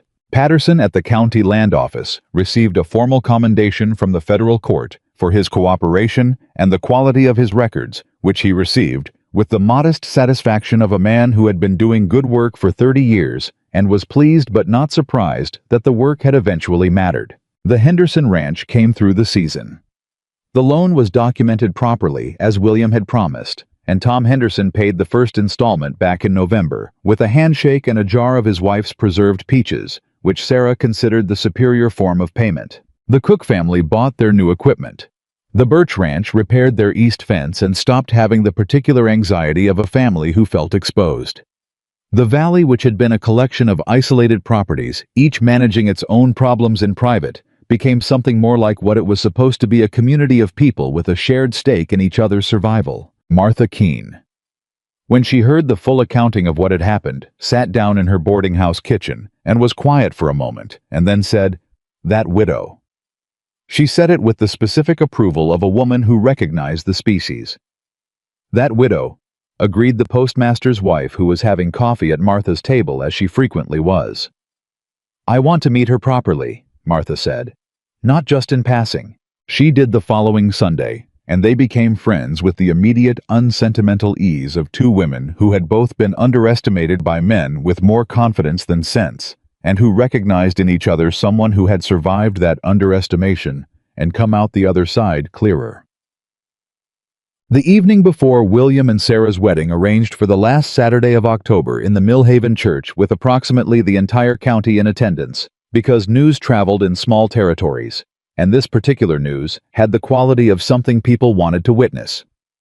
Dale Hicks came to the kitchen. Sarah was at the table with a cup of tea and a list of exactly the sort that had become her signature: organized, sequential, every item assigned its place in a logical order. He stood in the doorway with his hat in his hands, exactly as he had stood in that Millhaven Hotel dining room 9 months ago, and she looked up and smiled. "Come in, Dale." He came in and sat down across from her, which he had not done. Often sitting across from her in the kitchen was something he reserved for occasions that required it. He looked at his hat for a moment in the way of a man organizing a speech. "I want to say something," he said, "and I want to say it before tomorrow, because tomorrow there'll be a lot of people, and I'll lose my nerve." "All right," she said. "When you drove out here the first time," he said, "I told you Mr. Carter was like a house with all the shutters nailed shut." He paused. "You remember that?" "I remember." "You didn't try to knock the shutters down," he said. "You just came inside anyway, worked alongside him, let him figure out himself that the shutters didn't need to be there anymore." He was looking at his hat. "I've worked for that man for 8 years. I watched him grieve and close and withdraw, and I didn't know how to help him. Didn't have the words for it." He looked up. "You had the words. Or you had, I don't know. Whatever it is beyond words." Sarah looked at him with the warmth she felt, but did not often say out loud, because there were some things that expressed themselves better in action than in declaration. "He did the work himself, Dale. I just showed him the door was still there." Dale nodded slowly. "Well," he said. He stood up, put his hat back on. "I just wanted you to know that." He paused at the door. "He's better now than I've seen him in 4 years, and you're a considerable part of why." He pulled the brim of his hat, once an old-fashioned gesture of acknowledgement that fit him exactly right. "Good night, Mrs. Whitmore." "Good night, Dale," she said. "Thank you." I went out. She sat with her tea and her list, and the particular quality of the evening around her, the familiar sounds of Carter Ranch at rest, the distant voices of the hands in the bunkhouse, the creak of the house itself settling into the dark, and she felt with a clarity that did not need to be examined, because it was simply present, that she was exactly where she was supposed to be. Not because she had found safety.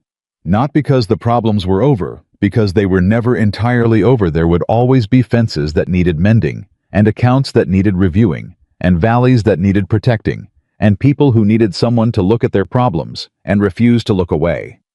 But because she had found something rarer than safety, she had found a place where her presence made the difference, where what she brought with her, the intelligence, the precision, the particular stubbornness that had kept her upright through loss and debt and a cross-country journey on $32, was not peripheral, was not invisible, was in fact the thing that had held the whole structure together long enough for it to become solid. She had come west looking for work.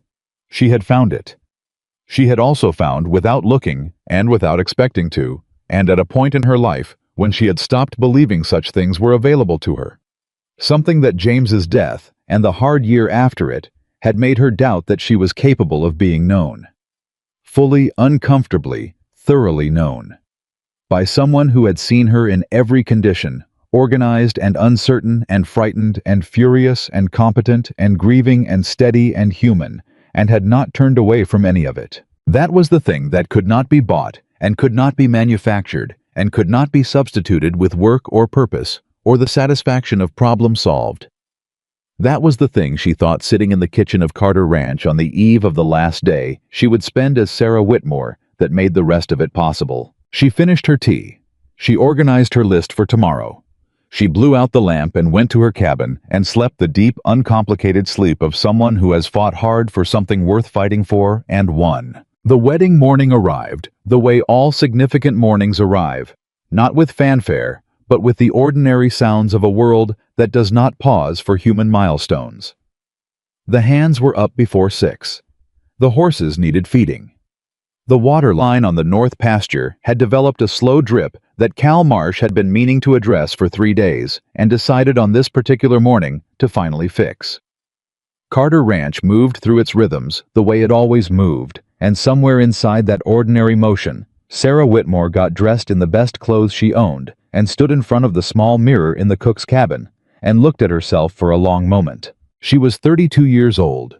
She had buried a husband and survived his debts and traveled west with almost nothing and rebuilt herself from the ground up in a kitchen that had smelled of disuse and neglect and had since become the warm, functional center of a household that was alive again.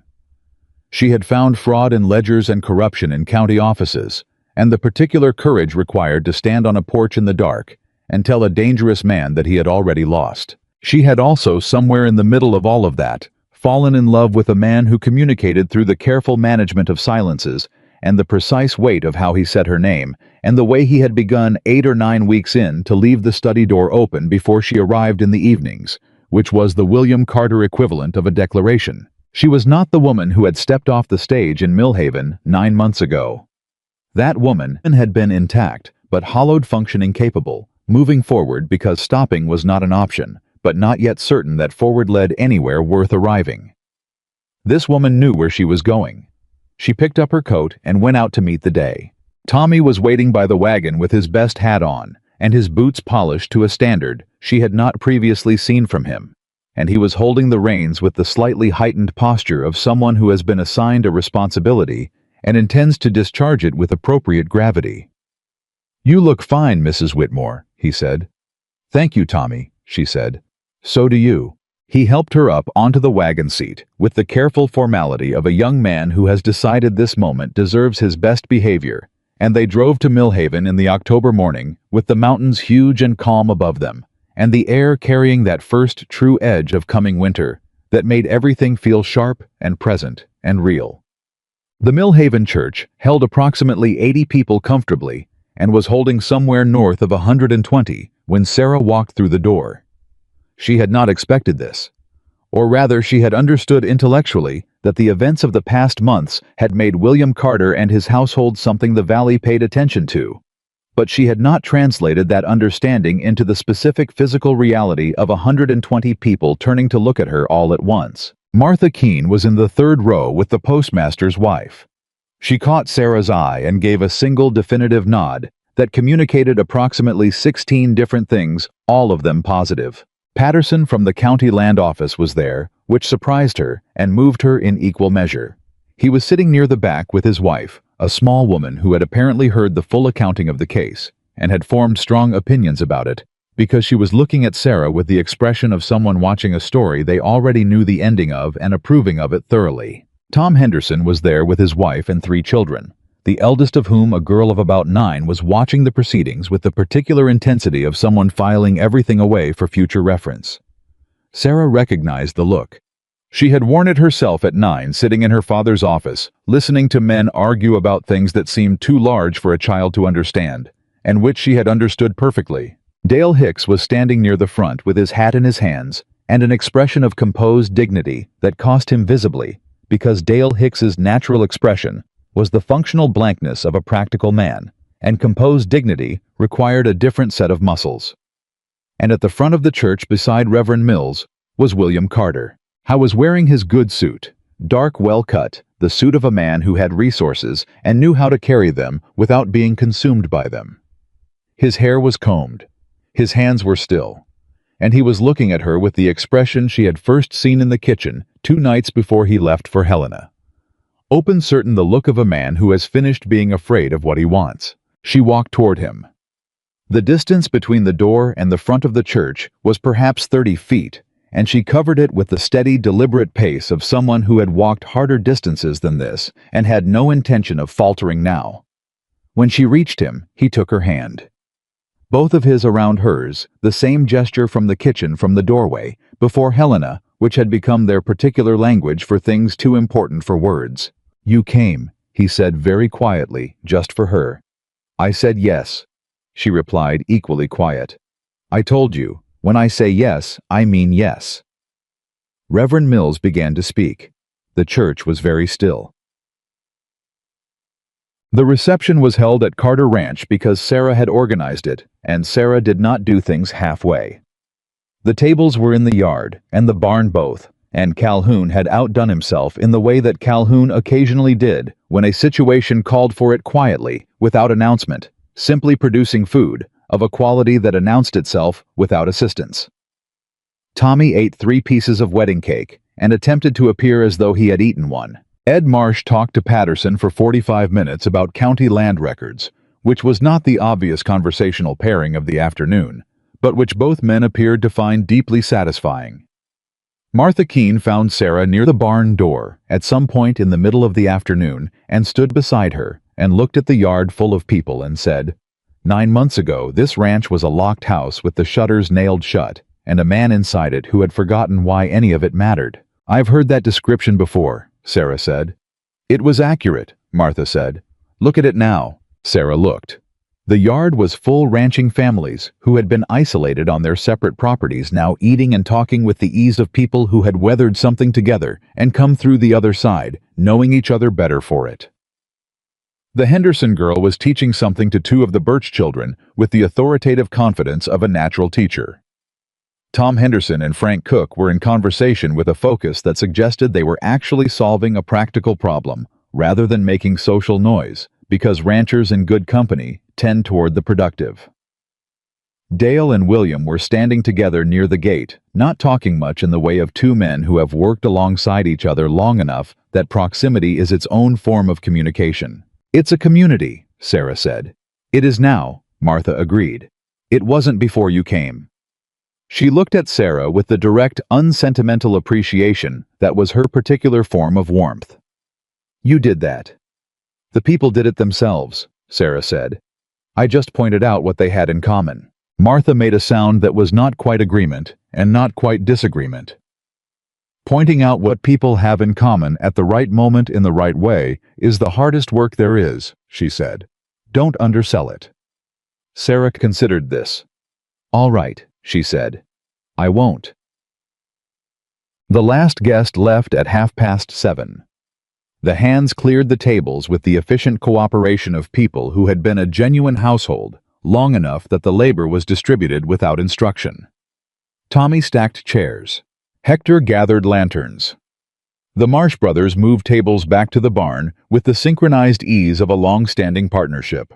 And then gradually, the ranch settled into its evening quiet, and Sarah and William were alone in the main house for the first time since she had arrived 9 months ago, with a suitcase and a list, and the particular stubbornness that had not yet in 32 years of living found anything that could break it. They sat in the kitchen.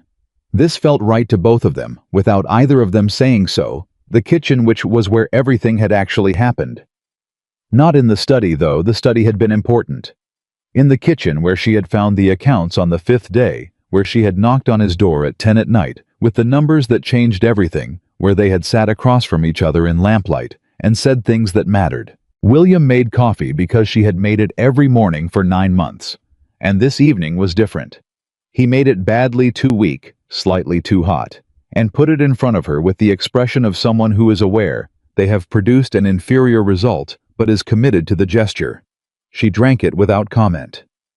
"Terrible," she said. "I know," he said. "I'll keep hiring you to make it." "You can't hire me anymore," she said. "I'm your wife." "Is that how marriage works?" he said.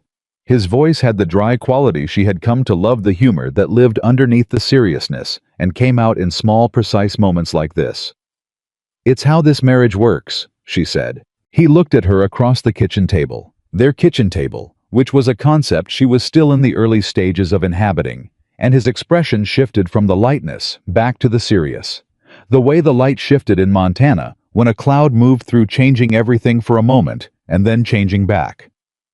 "I want to say something," he said, without interruption. "All right," she said. "When Eleanor died," he said, "I made a decision. Not consciously, I didn't sit down and decide it, but I made it anyway. I decided that the loss was the last time, that I wouldn't build anything with anyone again, because the losing of it was worse than the not having of it." He paused. 4 years of that decision. 4 years of running this ranch like a machine rather than a life. Sending men to do work I used to do myself because being out on the land reminded me of her. Eating alone because the table reminded me of her. Closing every door in this house that had a memory behind it. Another pause longer. I was very good at it, the closing. I got better at it every year. Sarah did not say anything. This was not the moment for the practical edge of a statement. This was the moment to receive what was being offered. "And then Dale drove into Millhaven and came back with you," William said. "And I don't know what I expected. Someone who would cook the meals and stay invisible, and not ask me to be any different than I was." He looked at his hands on the table. "Instead, I got someone who found the fraud in my accounts in 5 days, looked at my broken household, and saw exactly what it needed. Told the truth in every conversation, whether I wanted to hear it or not. Stood on my porch in the dark, and faced down a man I should have been there to face, and somewhere in the middle of all of it." He stopped. He looked up at her. "Somewhere in the middle of all of it, I forgot I had decided not to do this again."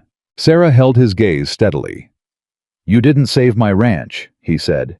"Or you did. But that isn't the thing. The ranch was going to survive one way or another. It had survived 4 years of me not paying attention to it. It's a good ranch." He paused. "You saved the man who owned it. That's the thing that couldn't have survived on its own." He stopped again. "I don't know how to say that without it sounding like something from a dime novel, but it's true, and I'm not capable of not saying it." The kitchen was very quiet. The coffee was bad and cooling between them. Outside, someone in the bunkhouse said something, and someone else laughed, a short, uncomplicated sound, and then the night settled back into its ordinary hush. "James used to say," Sarah said slowly, finding the words as she went, "that the best thing about a hard year was that it showed you what you were actually made of. Not what you thought you were made of, what you actually were." She looked in at the table for a moment, then back at him. "I had a very hard year after he died. And I found out things about myself I didn't know. That I could make decisions alone that I'd always made with someone else. That I could travel somewhere I'd never been and start from nothing. That I could walk into a strange man's broken household and not be frightened by the size of what needed fixing." She paused. "What I didn't know, what I hadn't found out yet, was whether I was still capable of letting someone matter to me. After losing someone who mattered." She held his gaze. "That was the part I was afraid of. Not the poverty, not the uncertainty, not the work. The mattering." William was very still. "You made it easier than I expected," she said. "You were so determinedly closed that I didn't have to decide anything. I just did my work, and you were there doing yours. And it happened the way things happen when you stop trying to control them and just let them be what they are." She paused. "I stopped being afraid of it somewhere around the 3rd week. I didn't notice until much later." "What happened in the 3rd week?" he asked. She thought about it. "You left the study door open," she said. He looked at her. Then slowly, he smiled, the real one, the unguarded one that she had first heard as a laugh in the kitchen and had been watching for ever since, because it changed the whole shape of his face and showed the person underneath the person he'd been presenting for 4 years. "That's all it took," he said. "That was enough," she said. "It was the first time you made room." He reached across the table and took her hand. Not the two-handed formal gesture this time, just his hand over hers, easy and natural and present. "I'm going to need you to tell me," he said, "when I'm closing again. Because I won't always know. I know, she said. I'll tell you. Without softening it, he said. When have I ever softened anything, she said. The real smile again. Never, he said. Not once. 3 months later, on a morning in January, when the snow had finally come properly to the Montana Valley and lay deep and white across the 6,000 acres of Carter Ranch, Sarah sat at the kitchen desk with the account ledgers open in front of her and a cup of actual good coffee, the kind she made at her elbow, and she went through the numbers with the focused satisfaction of someone doing work they are exactly suited for. The ranch had not had a profitable year. The drought, the stolen cattle, the damaged barn, the disruption of the Holloway situation. None of that could be undone, and the ledgers reflected it honestly, because Sarah's ledgers always reflected things honestly. But what the ledgers also showed to a careful reader was the shape of a business that had been put back in order. The supply contracts renegotiated. The vendor relationships corrected. The water rights renewed. The cattle herd numbers stabilized. The accounts clean and current and accurate to the dollar. Tommy knocked on the kitchen door at 9:30 with 3 inches of snow on his hat, and the news that the North Water line was frozen again, which was the kind of news that needed to be addressed today rather than next week. Tell Cal to take the heat tools, Sarah said without looking up from the ledgers. And tell him to check the East Branch too. If the main line's frozen, the East Branch will be close.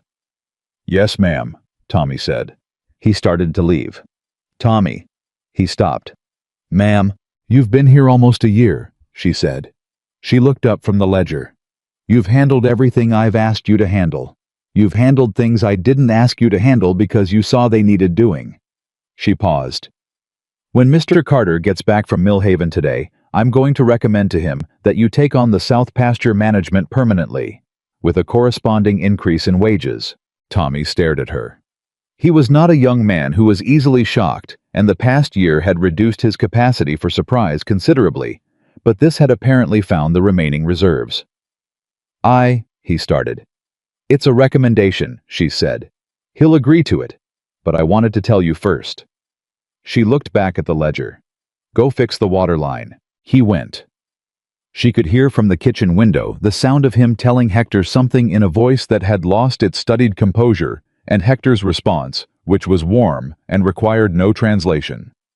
She finished the ledger column she was working on, set down her pen, and picked up her coffee. The kitchen was warm.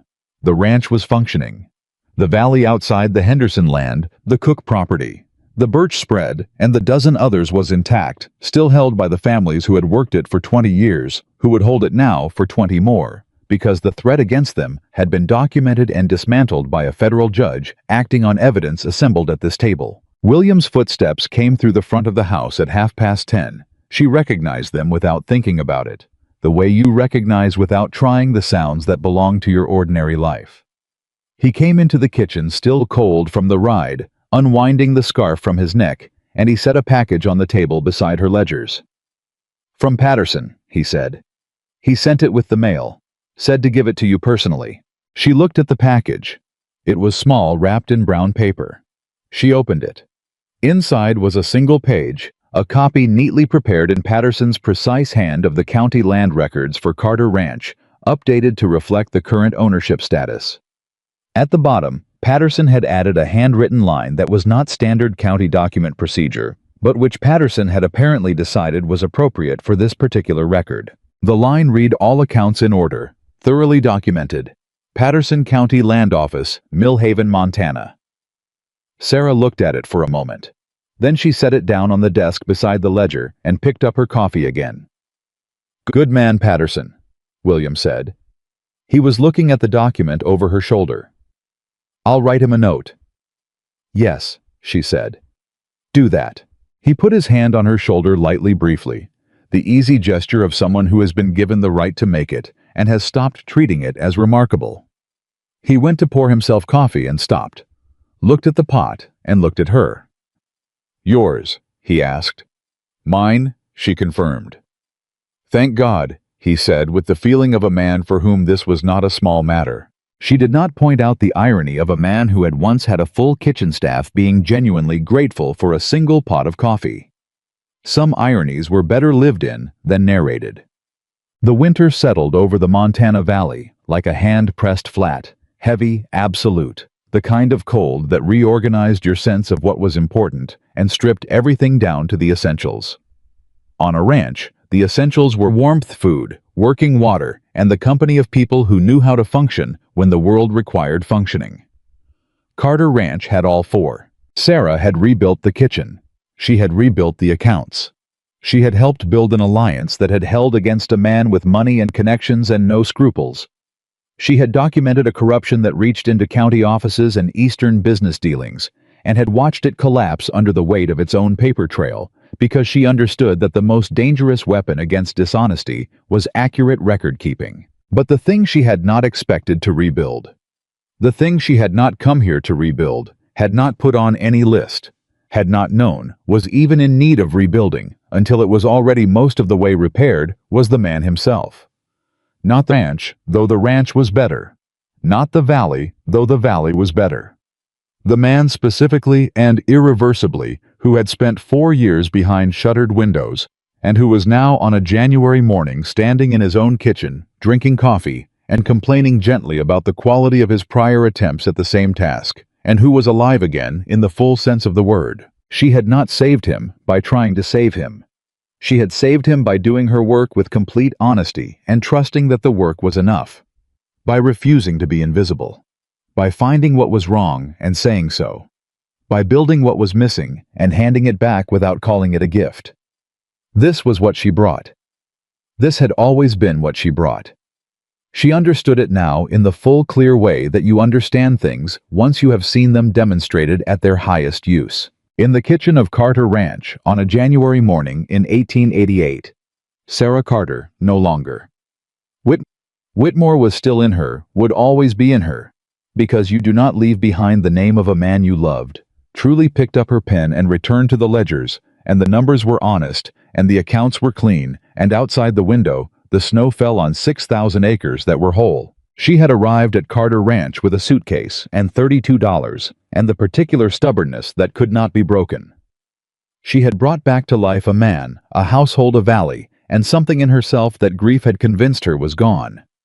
The widow who came to cook had become the woman who made the whole thing possible, and on the endless snow-covered Montana frontier, in the warmth of a kitchen that she had built from nothing into something that was not a small thing. That was everything.